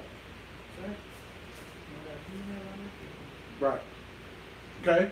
All right. So, he had 2 spiritual gifts. He used those gifts for the good of the kingdom. Next verse. Verse 23.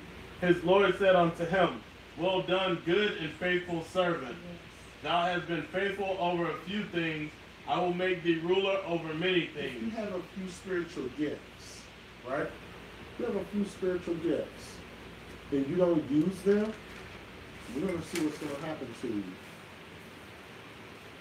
But to be faithful with just a few spiritual gifts, oh my goodness, what will Yeshua do? You'll be set as royalty in the New Jerusalem.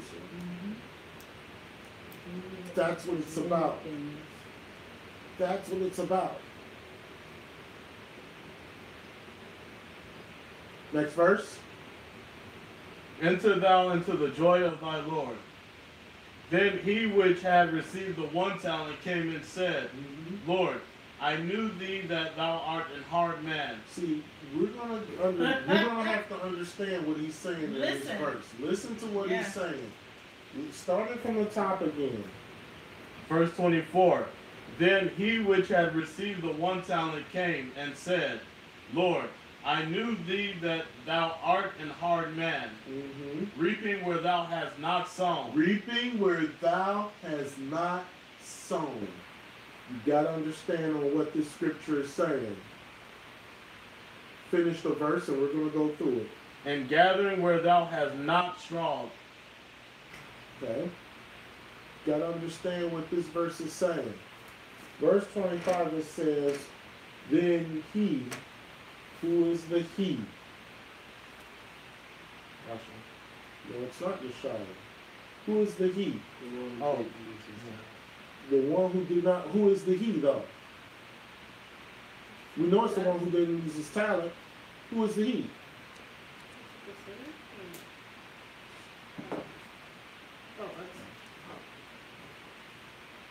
Right? He did not, which received the 1 talent, came and said unto the Lord, I knew thou art a hard man.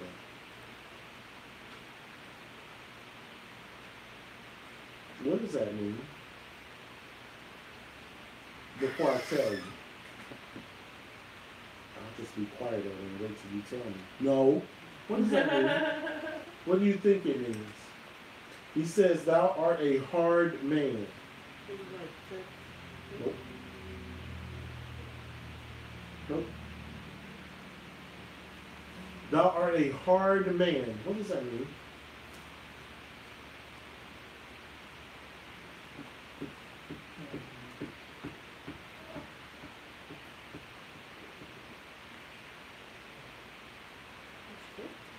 Strict. Y'all, we're talking about Yeshua here. How is it? He kept the law, statutes, and commandments like he didn't play. There are hard men, like Strict. Okay. Next part of the verse says, this is a tricky one. I knew, no, it's a hard one. Reaping where thou hast not sown. What is reaping? It's gathering. So how can you reap something that's not sown?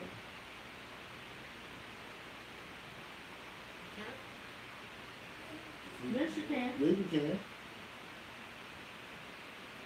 Yeah. Reaping where thou has not sown. What is he saying? What is Yeshua trying to tell us? Now remember, this is Yeshua doing this. Reaping where thou has not sown. Like reaching out to people telling her.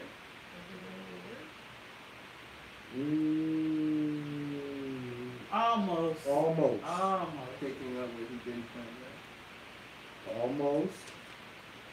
You getting it? Remember, he's talking about people. Helping you bring you Like the Gentiles? No. Is it like benefiting from the ministry and then not giving back? Wait, what did you say? Is it like benefiting from the ministry and then not giving up the name and giving back or something like that? Malcolm kind of had it. What did she say? She said reaching out to the Gentiles. Oh, I thought she said just Gentiles. So it's like this. Who are we? What will we consider? He has sown in us. We're his people. We're the chosen one. Mm-hmm. What would be reaping where he has not sown? going to who he didn't choose as the Gentile. And so how can he reap from them? Because they heard of him, and what did he do? Okay, just like the Phoenician woman, he Right. said he came for the children of Israel. Right. But she was a Gentile, but she loved him, she believed in him. Mm-hmm. So he reaped where he He has not reaped sown. where he has not sown. And he healed her daughter. Right. So we understand that part? All right. Next part of the scripture says, and gathering where thou hast not straw.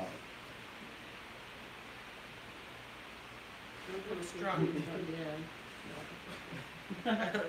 Y'all need to get y'all dictionaries. Gathering where thou hast not straw. Isn't that the same thing? Help them out. What's the Strong's Concordance for the word straw?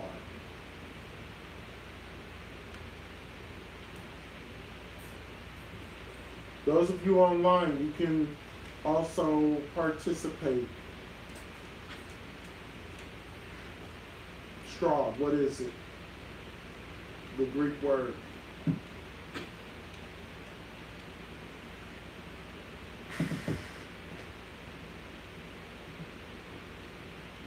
You got it?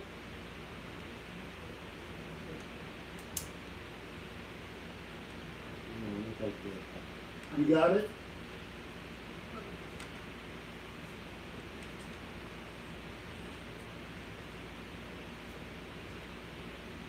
What do you think it means?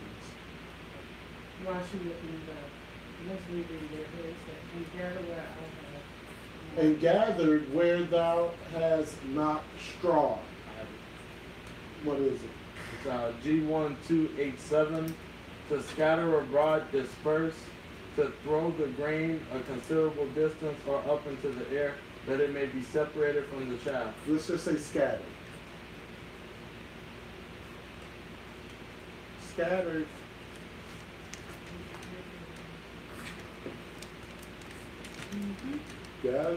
Gathering those that are scattered. Gathering his people, like Israel. No. Gathering He didn't the reach scattered everyone, ones. right? Gathering Those that are scattered. where thou hast not straw. So is that going back to the Gentiles? He didn't help his people. He helped his people. But what does it mean? Gathering where thou hast not straw. Bringing Straw means scattered. So it's like bringing together So he the people gathered- he didn't scatter? Think about it. You have to know, what did he do to us? Right. Scattered. He scattered us. Right. So he's gathering where he did not scatter. So he knows where he scattered us at. So he's going to bring us back together. Well, what about the people, the other people, the Gentiles that he did not scatter? He's going to go and gather them, the one that's actually. Gathered. Yeah, right? That's what we said. Yeah. He's gathering people who didn't scatter. Someone online said going where he has not walked. Could you say that again, sir? Going where he has not walked. All right. So, this one person who had the one talent did not use it for anybody. He did it. He hid it because he felt like the doctrines were too hard or whatever the case may be. But he did not do the work. Or lazy. And he gave an excuse on not doing the work, but him not doing the work is based off of what? Fear. Fear. But look how he tried to manipulate Yeshua. But he tried, right. But he tried to manipulate Yeshua with flattery. You are a hard man, right? Manipulation, fear. You understand? Like I said, you gotta look at these parables are not. You can't take these lightly. You have to read through these. You gotta understand what he is saying. All right. So this one guy who had this one talent, basically to put it out there, he did not do the work. Fear. And a lot of people run from the ministry Fear. because of fear. Fear. There's an expectation that Yeshua has for each and every one of you. And that expectation may be higher than your personal goals. But because fear, or it may not be enough. So when you are supposed to operate in the spirit of Yeshua, the spirit of Ahia, the spirit of Rawat, the Holy Spirit, all three, fear sets in. And when fear sets in, sin sets in. Yeah. Let's continue with the parable. Verse 25. Mhm. And I was afraid, I was afraid. See? Go ahead. and went and hid thy talents in the earth. Did not do the work. Go ahead. Lo, thou hast that is thine. He gives them back the gift. That's how crazy that is. Right? You give back the gift. You're supposed to have the gift of prophecy, but you don't use it. You give it back to Yeshua and said, you know what? Because of fear, how the people going to look at you. And they going Exactly. to say, you're not going to be popular with the people in ministry. Next verse. His Lord answered and said unto him, Thou wicked and slothful He servant, called him what? wicked and slothful. So if Yeshua has given you gifts, Mm-hmm. so you don't use them, that's what you are. If you've never prayed for anybody, and I don't mean yourself, that's selfishness. I mean, let me rephrase that. Praying for yourself is not just selfishness, but if yourself is the only one you're praying for, that's selfish. If you're not praying for anybody else, and I don't mean prayers of smiting people, because I don't think that one ain't been said either around here. Not prayers of smiting for people, but praying true prayer for people. I pray that they make it to the New Jerusalem. I pray that they make it to the kingdom. I pray that all evil spirits be removed. Right? Okay, next verse. Keep going.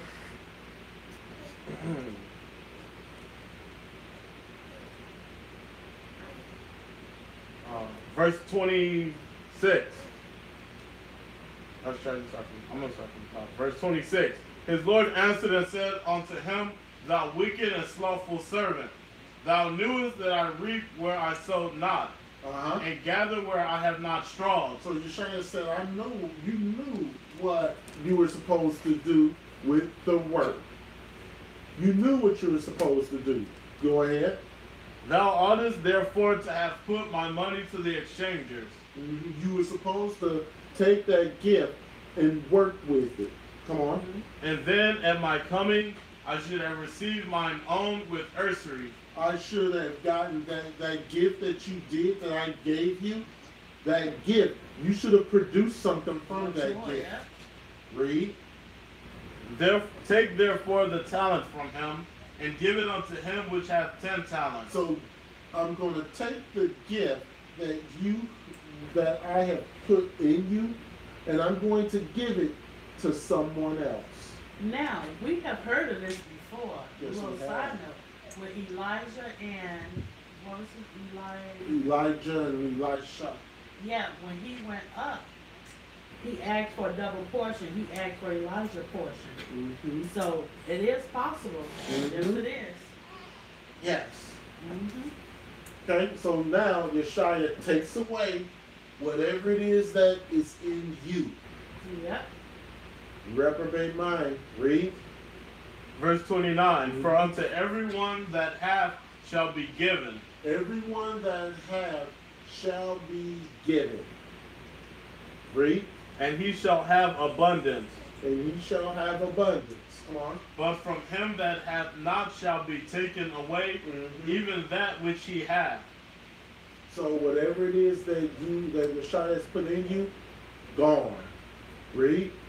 And cast ye the unprofitable servant. You're a what? Unprofitable servant. You're a what? Unprofitable servant. You're an unprofitable servant. Read. Into outer darkness. There shall be weeping and gnashing of teeth. What does that mean? You're going to hell. There you No. go. Oh, it's not? No, Oh, you're not no. going to hell. Where are you No. going? What's happening? Make a fight. I don't know. what Lake crime of is. fire. Lake of fire. Because he's talking about the second coming. Lake of fire.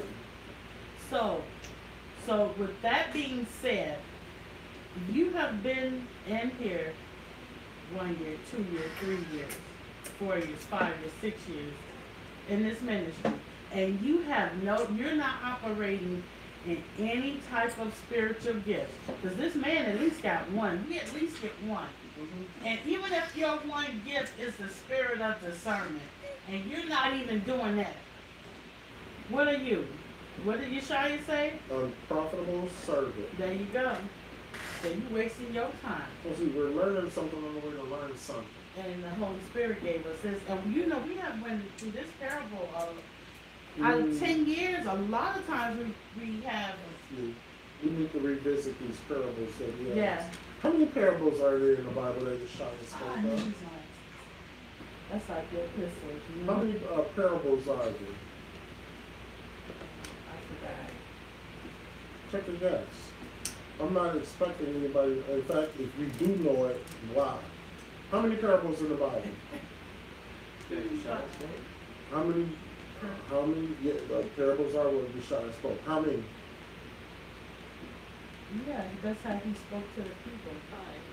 5. More than 5. A lot more. A lot more than 12.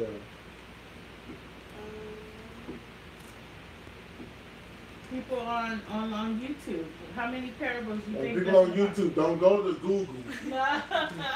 and type how many parables did your China Somebody teach. said 22. 22, close. 19? You said 22. Is that? Oh, okay. Yeah. All right, a lot more than 22. Wait, if it's 22, who said 19? He did. He said, Let's continue. How many parables do you think Yeshaya spoke? 24. No. 36. No. Is it more than 36? No. 33. 32. I was gonna say that. Let me stop lying. I was not gonna say that. I don't need no more spirits on me today.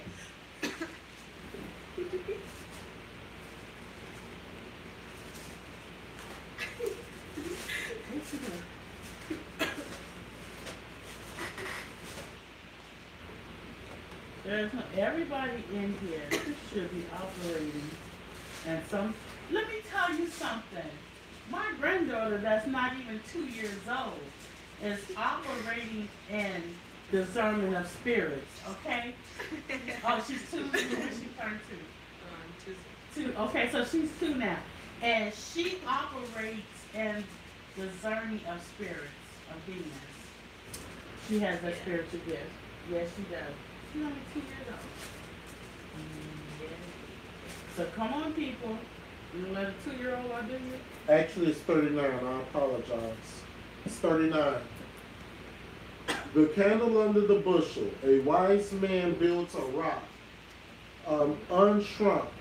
New wine. Sower. Tares.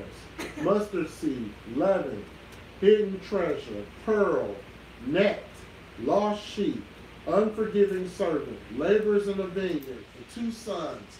The wicked husbandman. The wedding feast. That actually was a parable, the wedding feast. The fig tree. The wise and foolish virgins. The talents. The growing seed. The absent householder. The creditor. The good Samaritan. A friend. A rich fool. Evil servant. Faithful. The barren tree. That was a parable. Okay, wait a minute. The great supper, the tower, the lost coin, the prodigal son, the unjust servant, the rich man and Lazarus, unprofitable servant, the importune widow, the Pharisee and the publican, and the pounds. So you just said something that I thought was interesting. The wedding. Yes, the wedding at Cana, that was a did, parable. So if it was a parable, did he really turn water into wine? No. That was a parable. That was a parable. So people really think that the first miracle Yeshaya did, that he physically turned water into wine, where he really didn't. No. It was a parable. It was a Oh, parable. Lord, the Holy Spirit, Mother will have to minister to us. So see, what we're going to do is we're going to teach. We're going to get an understanding of these parables. Oh, yes. We have to. We have to. Sure. There's a teaching where, I don't know the name of the teaching, but you explained that the wine was wrath. His wrath, no? Is it that one? No, when he drinks wine, his eyes are red because of the wrath. wrath. Is that the one where when he turned? No. No, it was supposed to be the first miracle he did. It was a wedding feast they was invited to in Canaan. The wedding feast. Oh, okay. The wedding feast. Guess what that's about? That's the New Jerusalem. Okay? We're going to get an understanding of these parables. We have to. But let's get back because we're off track. We're going to continue talking fear. Where else in the Bible is there fear? Let's go over the 10 scouts. Remember them? Let's go over the Numbers 13.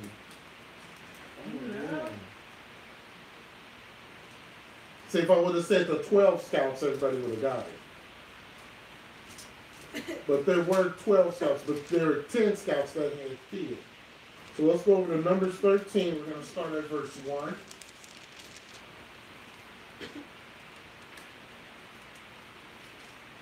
Numbers 13 and 1. Okay? All right.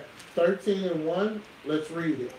Numbers chapter 13, verse 1. Go ahead. And the Lord spake unto Moses, saying, Send thou men that they may search the land of Canaan, which I give unto the children of Israel. Of every tribe of their fathers shall ye send a man, every one a ruler among them. Okay. Moses is setting up to get these guys to go and scout on on Canaan, which was not Israel at the time. We all know that Canaan was not called Israel until we took it over. It was called Canaan. Right? Verse 2. Oh, well, let's skip down to verse 25. Let's read verse 25. And we go through 29. Numbers chapter 13, verse 25. And they returned from searching of the land after 40 days. They were out for 40 days searching the land.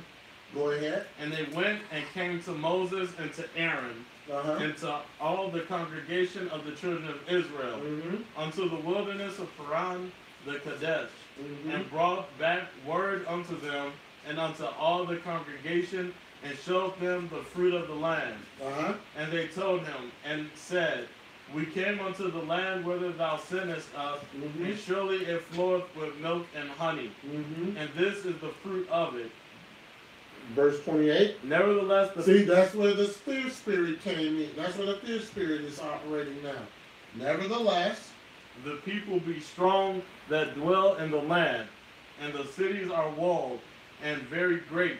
And moreover, we saw the children of Anak there. Now, I would ask, who are the children of Anak? And who came from the children of Anak? You know what? I am. Who did? Who came from the children of Anak that's in the Bible? What did you say? Who came from the children of Anak that's in the Bible? He.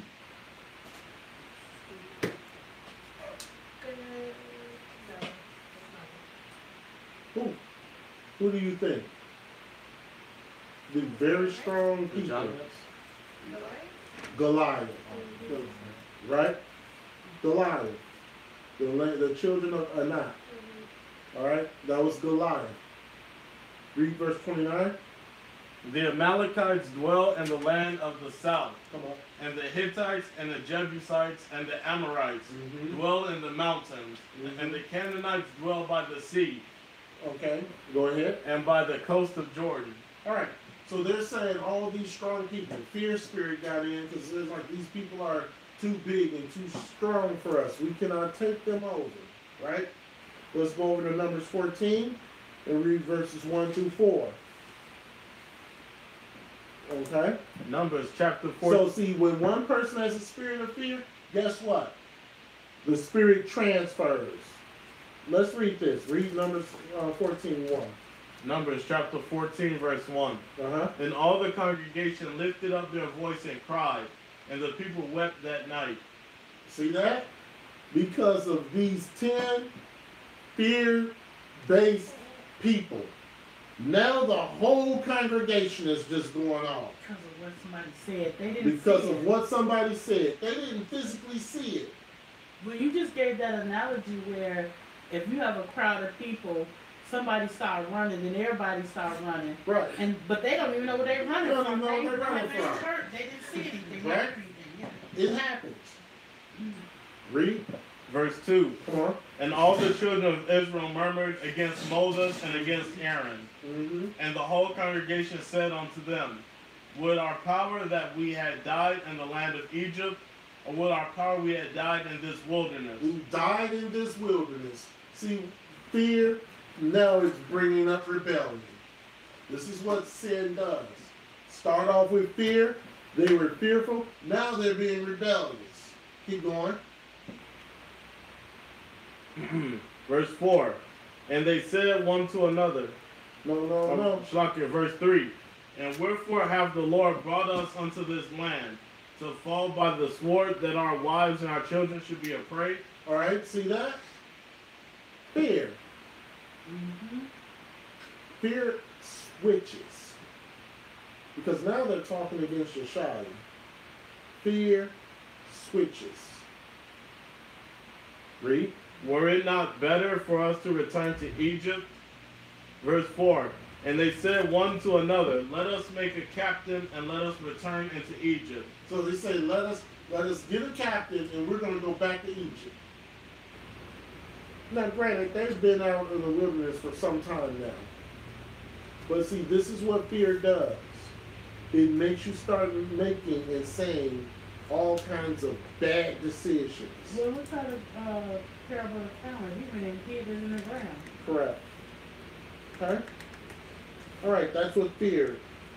Let's see another case of fear. Let's go to, let's say this is the last. Let's go to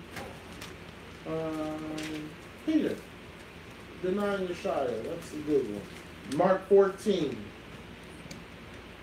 Mark 14, we're going to start at verse 60. Mark 14, verse 60.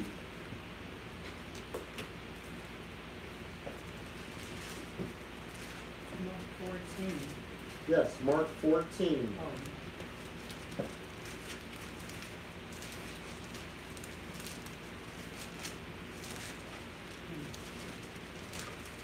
All right, let's read.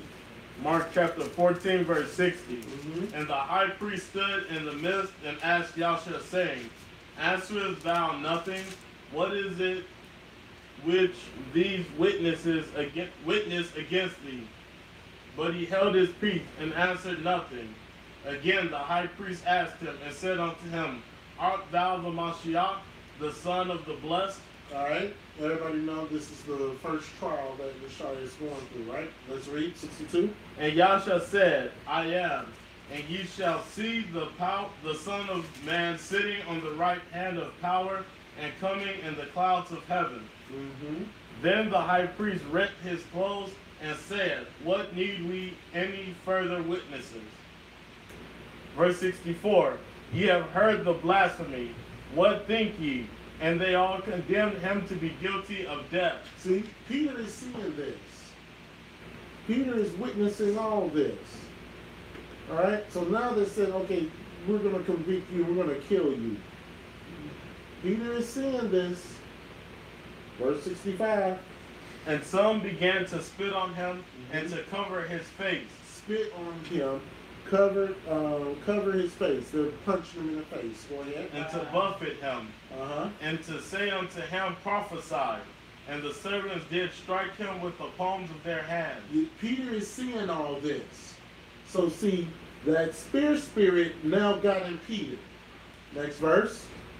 Verse 66. Mm-hmm. And as Peter was beneath in the palace, there cometh one of the maids of the high priest. Mm-hmm. And when she saw Peter warming himself, she looked upon him and said, and thou also was with Yahshua of Nazareth? Mm-hmm. But he denied, saying, I know not, neither understand I what thou sayest. I don't understand. See, this is what the spirit of fear does. Now he's lying. One sin, it compounds to another. But he's not going to stop sinning. Keep going. And he went out into the porch, and the cock crew. And the maid saw him again, and began to say to them that stood by, this is one of them. Uh-huh. And he denied it again. Uh-huh. And a little after, they that stood by said again to Peter, surely thou art one of them, for thou art a Galilean, and thy speech agreeth thereto. All right. Now he's denied it twice. It's more lies. But then those lies are going to compound. Read the next verse. But he began to curse. He began to what? To curse. He began to curse. So see, not only is he lying, but now he's cursing. Even more sin. But where did this start? It started with the fear spirit that got in. Read. And to swear, saying, I know not this man of whom ye speak. I know not this man who ye speak. Lying, cursing, acting a fool. Fear got in. Last verse, 72. And the second time the cock crew, And Peter called to mind the word that Yahshua said unto him, Before the cock crow thrice, thou shalt deny me thrice. And when he thought thereon, he wept. All right, and we know the story. Peter wept, he repented, and now that rock is where Yeshua's church is. All right, want to see the parable of the talent? Want to see somebody who actually is that one talent who Yeshua gave? Because he gave it's a person in the Bible. Let's go to Luke the 18th chapter.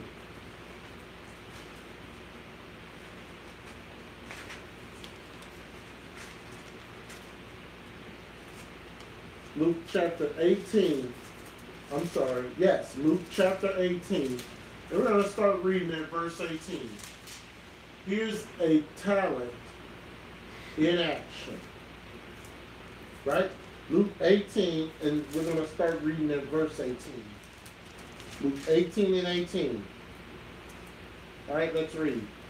Luke chapter 18, verse 18. And a certain ruler asked him, saying, Good master, what shall I do to inherit eternal life? And Yahshua said unto him, Why callest thou me good? None is good save one, that is the Most High. All right, he says none is good except for the Most High. Next verse. Thou knowest the commandments. Do not commit adultery. Do not kill. Do not steal. Do not bear false witness. Honor thy father and thy mother. Okay, so Yeshua gives him a list of commandments, right? And we all say, well, you know, I don't do that stuff. I'm good. Read verse 21. And he said, All these have I kept from my youth up. All right, now Yeshua is going to read it. Next verse. Now, when Yahshua heard these things, he said unto him, Yet lackest thou one thing. Sell all that thou hast and distribute unto the poor, and thou shalt have treasure in heaven, and come follow me. All right, so this guy did not understand what Yeshua was saying. Next verse. And when he heard this, he was very sorrowful, for he was very rich. And when Yahshua saw that he was very sorrowful, he said, How hardly shall they that have riches enter into the kingdom of the Most High? Next verse. For it is easier for a camel to go through a needle's eye than for a rich man to enter in the kingdom of the Most High. There you go. All right, Yeshua gives him a talent, and he did not use it. Same thing. He did not want to give up his riches. He did not want to give up his items. But that's not what Yeshua was saying. I gotta read verse 22 again. Read verse 22 again.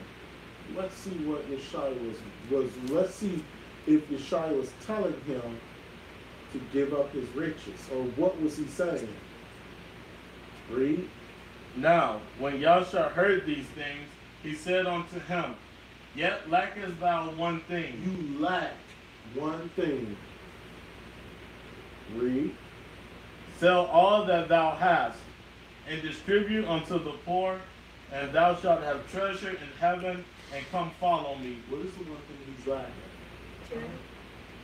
Charity. Love, yeah. Love. That's what Yeshua was telling him. Do you really think a rich man has love? Real love? Unconditional love? Yeshua is saying, show that you got love, and come follow me.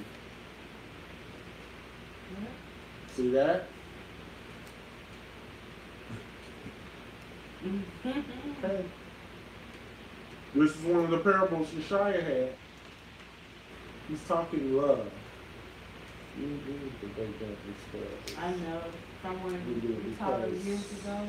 This is really I think when we did the parables, that's when we were teaching them. yeah, but we did the same thing. Yes. So, you're saying that this was a parable, so Yeah, it is. it wasn't Mark? Or, It wasn't. It was Mark. Yes, it was Mark. How do we know this is Mark?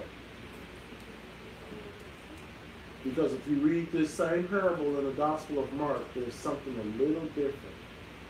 so it was Mark. It's personal. Okay, so he's just talking, okay. Right, this is Luke's account. But if you read this same parable in Mark, there's something Mark makes it personal. And that's how you know that the rich young ruler was Mark. How else do we know? Because Peter kind of said it. Peter kind of gave it away. When Peter and Paul had the argument over Mark, remember that? And Mark was rich. His family was rich, and they didn't want nothing to do with him. Okay. But the parable in Mark, it's more personal than the parable in Matthew and the parable in Luke. Because in Mark, he says, and he looked on him in loving eyes. Mark personalized. Who did Mark? You know what? I'm not going to even ask that one. Let's go to. Who did that one? All right, Judges 6. Gideon. He was a judge, right? What would he have to fear? Let's go to Gideon 6. Let's go to Judges 6. We're going to start at verse 11.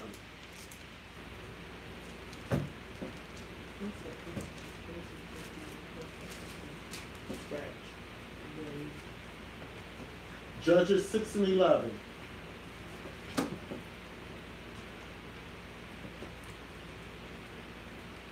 All right, we're going to start at verse 11. Let's read. Judges chapter 6 verse 11. Go ahead. And there came an angel of the Lord, and sat under an oak, which was an Ophrah, that pertained unto Joash, the Abiezrite, and his son Gideon, threshed wheat by the winepress to hide it from the Midianites. And the angel of the Lord appeared unto him, and said unto him, The Lord is with thee, thou mighty man of valor. Okay, so he's saying that the Lord is with you, thy mighty man of valor, right? That's a good thing. Yes, you think, yeah. Right? All right, verse 13. And Gideon said unto him, O my Lord, if the Lord be with us, why then is all this befallen us? And where be all his miracles which our fathers told us of, saying, Did not the Lord bring us up from Egypt? But now the Lord hath forsaken us, and delivered us into the hand of the Midianites. Verse 12, verse 14. And the Lord looked upon him and said, Go in this thy might, and thou shalt save Israel from the hand of the Midianites. Have not I sent thee? Verse 15. And he said unto him, O my Lord, wherewith shall I save Israel? Behold, my family is poor in Manasseh, and I am the least in my father's house. That's fear talking. That's fear talking. I want you to go out and I want you to preach. But wait a minute. Why should I go out and preach? I'm not worthy to go preach. And that's a famous one. I'm not ready. Well, if Yeshua is telling you to go, obviously you're ready. This is what Gideon was saying. Jeremiah, same thing. I'm just a youth. I can't. Right? So Gideon is telling, wait a minute now. Read. Verse 16. And the Lord said unto him, Surely I will be with thee, and thou shalt smite the Midianites as one man. So now Yeshua had to reaffirm to him not once, but twice. See, the spirit of fear would have you, it would have you confused. It'll have you, what Yeshua told him, you are a man of valor, strong, powerful. You can do this. Right? The spirit of fear came on Gideon, and Gideon now was saying, well, wait a minute.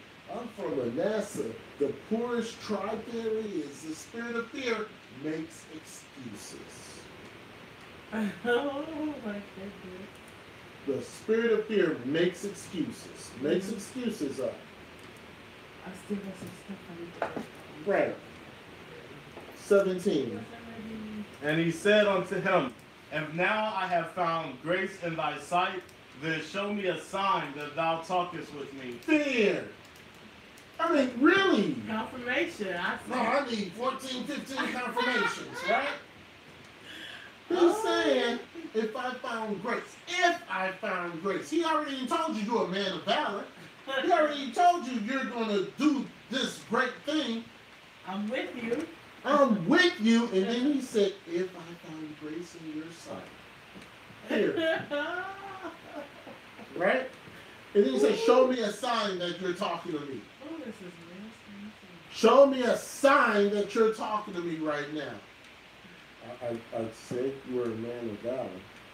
Right. You're a mighty man of valor. I'm with you. I said that I'm with you. I said that you're going to go and smite the Midianites. As one man. What else do you want me to do? Right? My goodness. Let's stop at read verse 18. We'll stop there. Verse 18, depart not hence, I pray thee, until I come unto thee and bring forth my present, and set it before thee. And he said, I will tarry until thou come again. Wow. Oh my goodness. But see, this is what Phobias does to each and every one of us. He puts something in each and every one of us, and fear sets in. When you start operating in the Spirit of the Most High, fear sets in, and then sin comes in.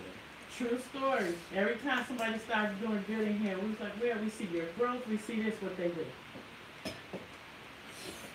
It's like you jump off a bridge. You were just spiritually strong, and you were in the scriptures, and you were praying, you were going through deliverance, all of a sudden. What happened? Right. Fear. Fear. Huh? What else happens with fear? Let's go to Mark 14. 12 disciples had fear. Fear would make you do some things too. We're going to see this in a minute. Mark 14, we're going to start at 42. Mark 14 and 42. To a certain extreme, fear would have you running around butt naked. Mark 14, and we're going to start at verse 42. Mark 14 and 42. Okay, let's read. Mark chapter 14, verse 42. Rise up, let us go. Lo, he that betrayeth me is at hand. All right, we know Yeshua was in the Garden of Gethsemane, and Judas was out to betray him. Verse 43. And immediately while he yet spake, cometh Judas, one of the 12, and with him a great multitude with swords and staves, from the chief priests and the scribes and the elders. Go ahead. And he that betrayed him had given them a token, saying, Whomsoever I shall kiss, that same is he. Take him and lead him away safely. Verse 45. And as soon as he was come, he goeth straight away to him, and saith, Master, Master, and kissed him. And they laid their hands on him and took him. So they started beating Yeshua up right then and there. In the garden. Right? Okay, let's read. And one of them that stood by drew a sword and smote a servant of the high priest and cut off his ear. Who did that? Peter. All right, go ahead. And Yahshua answered and said unto them, Are ye come out as against a thief, with swords and with staves to take me? I was daily with you in the temple teaching, and ye took me not. But the scriptures must be fulfilled. All right. So Yeshua is talking, while he's getting beat up, by the way. He's saying all this. What about the 12? Read verse 50. And they all forsook him and fled. They ran. Fear spirit got in. But fear spirit got in kind of strong, because look at verse 51. Read that. And there followed him a certain young man, having a linen cloth cast about his naked body. And the young man laid hold on him. And he left the linen cloth and fled from them naked. Got so fearful that he ran out of his clothes. Ran out of his clothes, running around butt naked. Right? Yeah. Fear. This is what fear would do to you. Fear, they saw Yeshua, and they saw them punching and laying hands on Yeshua in a bad way. They saw Peter cut off the ear. Okay, we feel a little bold, but then after Peter cut off that ear, Yeshua said, hey, no, we don't do things like that. They're like, well, how we do things? We run. And they ran. Right? All right.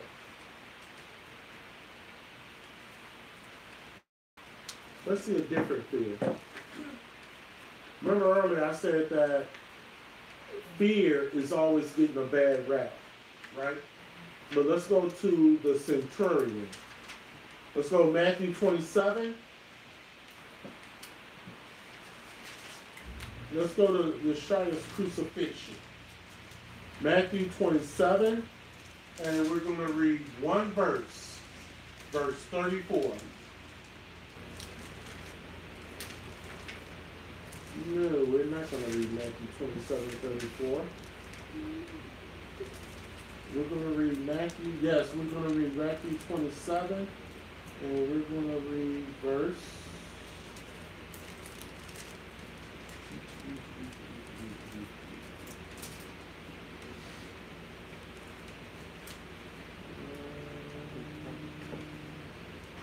Let's start at verse 49. Let's start at verse 49 and we'll end at 55. 49 and 55. Let's read that. Matthew chapter 27, verse 49. The rest said, let be. Let us see whether Elias will come to save him. All right, so that's Elijah. All right, let's see if Elijah comes. Read. Yasha, when he had cried again with a loud voice, yielded up the spirit. And behold, the veil of the temple was rent in twain from the top to the bottom, and the earth did quake, and the rocks rent. And the graves were opened, and many bodies of the saints which slept arose, and came out of the graves after his resurrection, and went into the holy city, and appeared unto many. Now, when the centurion and they that were awake, and they that were with him, watching Yasha, saw the earthquake, and those things that were done, they feared greatly, saying, truly this was the son of Ahiah. So they saw this stuff going on. They saw this when Yeshua was on the cross. They saw the bodies coming out. I'm not going to say. They saw the bodies coming out of the graves and the saints, and they arose. And they saw the graves open after his resurrection. After his resurrection. Went into the holy city. They saw all this. And the centurion, who was a Roman soldier, a Gentile, this truly is the Son of God. This is a different way of fear. Remember I said fear always is getting a bad rap. This is a good fear. What is this fear? Respect.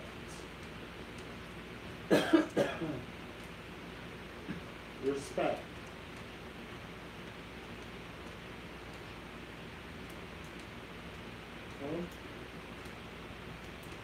A lot of stuff happening in this little area, but we wanted to point out respect, fear.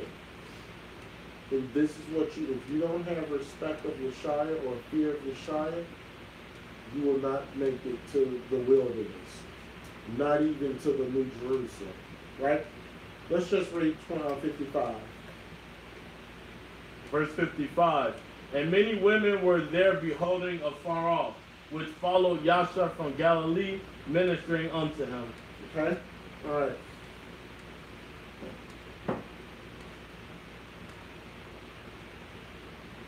You understand fear now. Understand how fear can be very crippling to a person. How the spirit of fear can bring forth other sins. Mhm. And sometimes the sins that are brought forth from the fear is worse than the fear spirit. More than like a lot of times. Because if you're fearful of something and you do a sin to cover up or stop that fear, that sin more than likely, 99% of the time, is going to be worse than the actual fear spirit itself. Yeah, you're feeding it. Mm-hmm. So we understand that from the previous teachings, from mental illness, we know what spirits are. What is the spirit behind that? What is the spirit behind mental illness? Just speak louder. Seducing spirit. Seducing spirit. And what spirit is behind all phobias and all stuff like that? Fear. Fear is behind all phobias, panic attacks, anxiety attacks, Mm-hmm. all that. So it's this one spirit that's controlling all this other stuff. So Right. that's why deliverance is so important. That's why keeping the law, statutes, and commandments and living a righteous life, a holy life, is so important. Because even we know we have these seducing spirits, we know that we have these fear spirits. But what is that's still not the strong man. That's still not the one major thing. Right. Because you can have a rebellion spirit, you can have a rejection spirit, and abandonment. Those are the three strong men. But behind that rejection spirit could be that fear spirit. And that fear spirit, that's why when we say we go through deliverance, you go through deliverance of different levels of the same thing. Because you can go through deliverance from fear, but look at the family members of fear Right. that you can go through deliverance from. Mm-hmm. So look, you can go through, you can have a rebellion spirit, the strong man, and his goods can be, it could be fear, but it's due to from the rebellion side or the abandonment side, and it can work a whole different way. So like from rejection, it could work on like fear could work like towards emotions. Right. From rebellion, it could work. Fear can work from like phobias and different things. So the devil is so crafty. Is you have to have the gift of the discernment. You must petition the Holy Spirit. You must ask Mother to counsel you, to minister you, because like when Yeshua was getting ready to the man in the tombs, he said legions, for we have many, with thousands, legions of demons. Like, you know, it's so much. It is so much that the devil has done and still can do if we're living in sin. Right. You must take your life serious. You must take your salvation serious. You must do it. All right.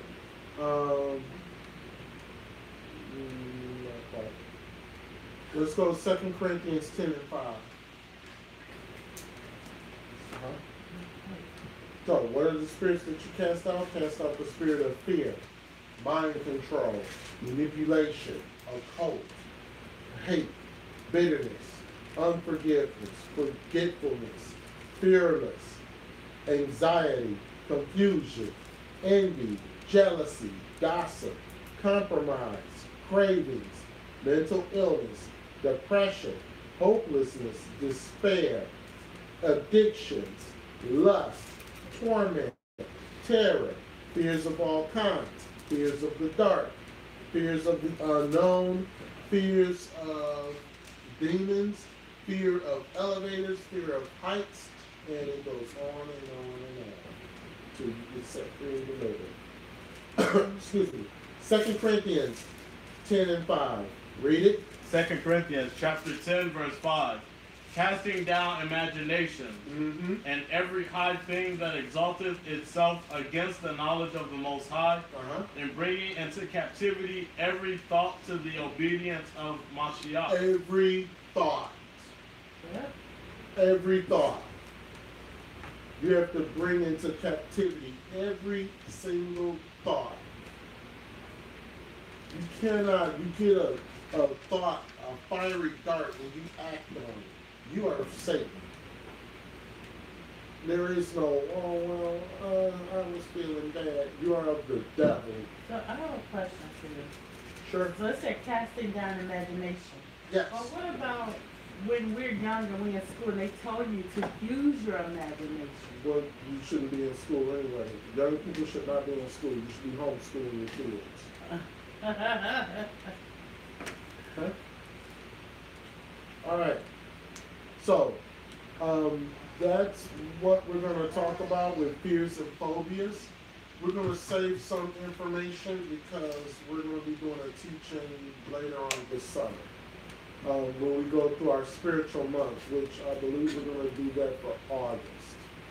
Okay, all the teachings in August on the Shabbat are going to be spiritual based. Next week, you got an anxiety disorder. We're going to talk about post-traumatic stress disorder, PTSD.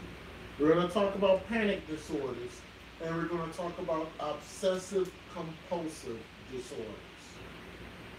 Anxiety. So we talked about fear and we talked about phobias. Now we have to get the other side, which is the anxiety. Because from the fear and the phobia brings on the anxiety. And those bring on a whole nother list of demons. Okay? And young children can suffer from anxiety. Yes. Children can. Infants and children, children yeah. can suffer. Infants and children's. Infants and children can suffer from anxiety. Yes, they can. Okay? It's not just grown-ups. All right. So with that being said, we're going to open it up for questions on fears and phobias or whatever the case may be.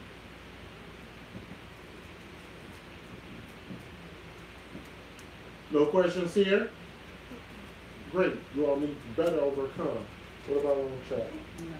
No questions on the chat? All right. So tomorrow's lesson, end time prophecy, end time teaching. Make sure that you're comfortable because this teaching is going to be rather long. We're going to cover a lot tomorrow. Okay, so we will not street preach tomorrow because by the time we're done, it's going to be late. So end time prophecies. I'm thinking that this probably is going to be almost a 5 hour. So with that being said, we will start live streaming at 2 p.m. tomorrow. And we will not street preach tomorrow. So we're going to understand end time because I have a feeling that we don't really understand what is going to be happening in the last days. So we're going to go with all teachers. We're going to go all the way back before Babylon. And we're going to cover before Babylon all the way to the New Jerusalem. We have a couple of teachings on YouTube about this topic, but not like this. Okay? So, and all praises be to the Holy Spirit. So with that being said, there's no questions on the chat. We will see you tomorrow at 2 p.m. Arizona time for end time prophecies. All right. Oh, next week, I already talked about that, right? Yes. Anxiety disorders for next week. Yes. All right. So all praises. If you've enjoyed this teaching and found it educational, please like and subscribe for future teachings. All right. Make sure that you do the bell thingy so that you can get notifications whenever we start to live stream. The bell. Hit the bell. All right. We'll see you tomorrow. Kwam Yasharam. Kwam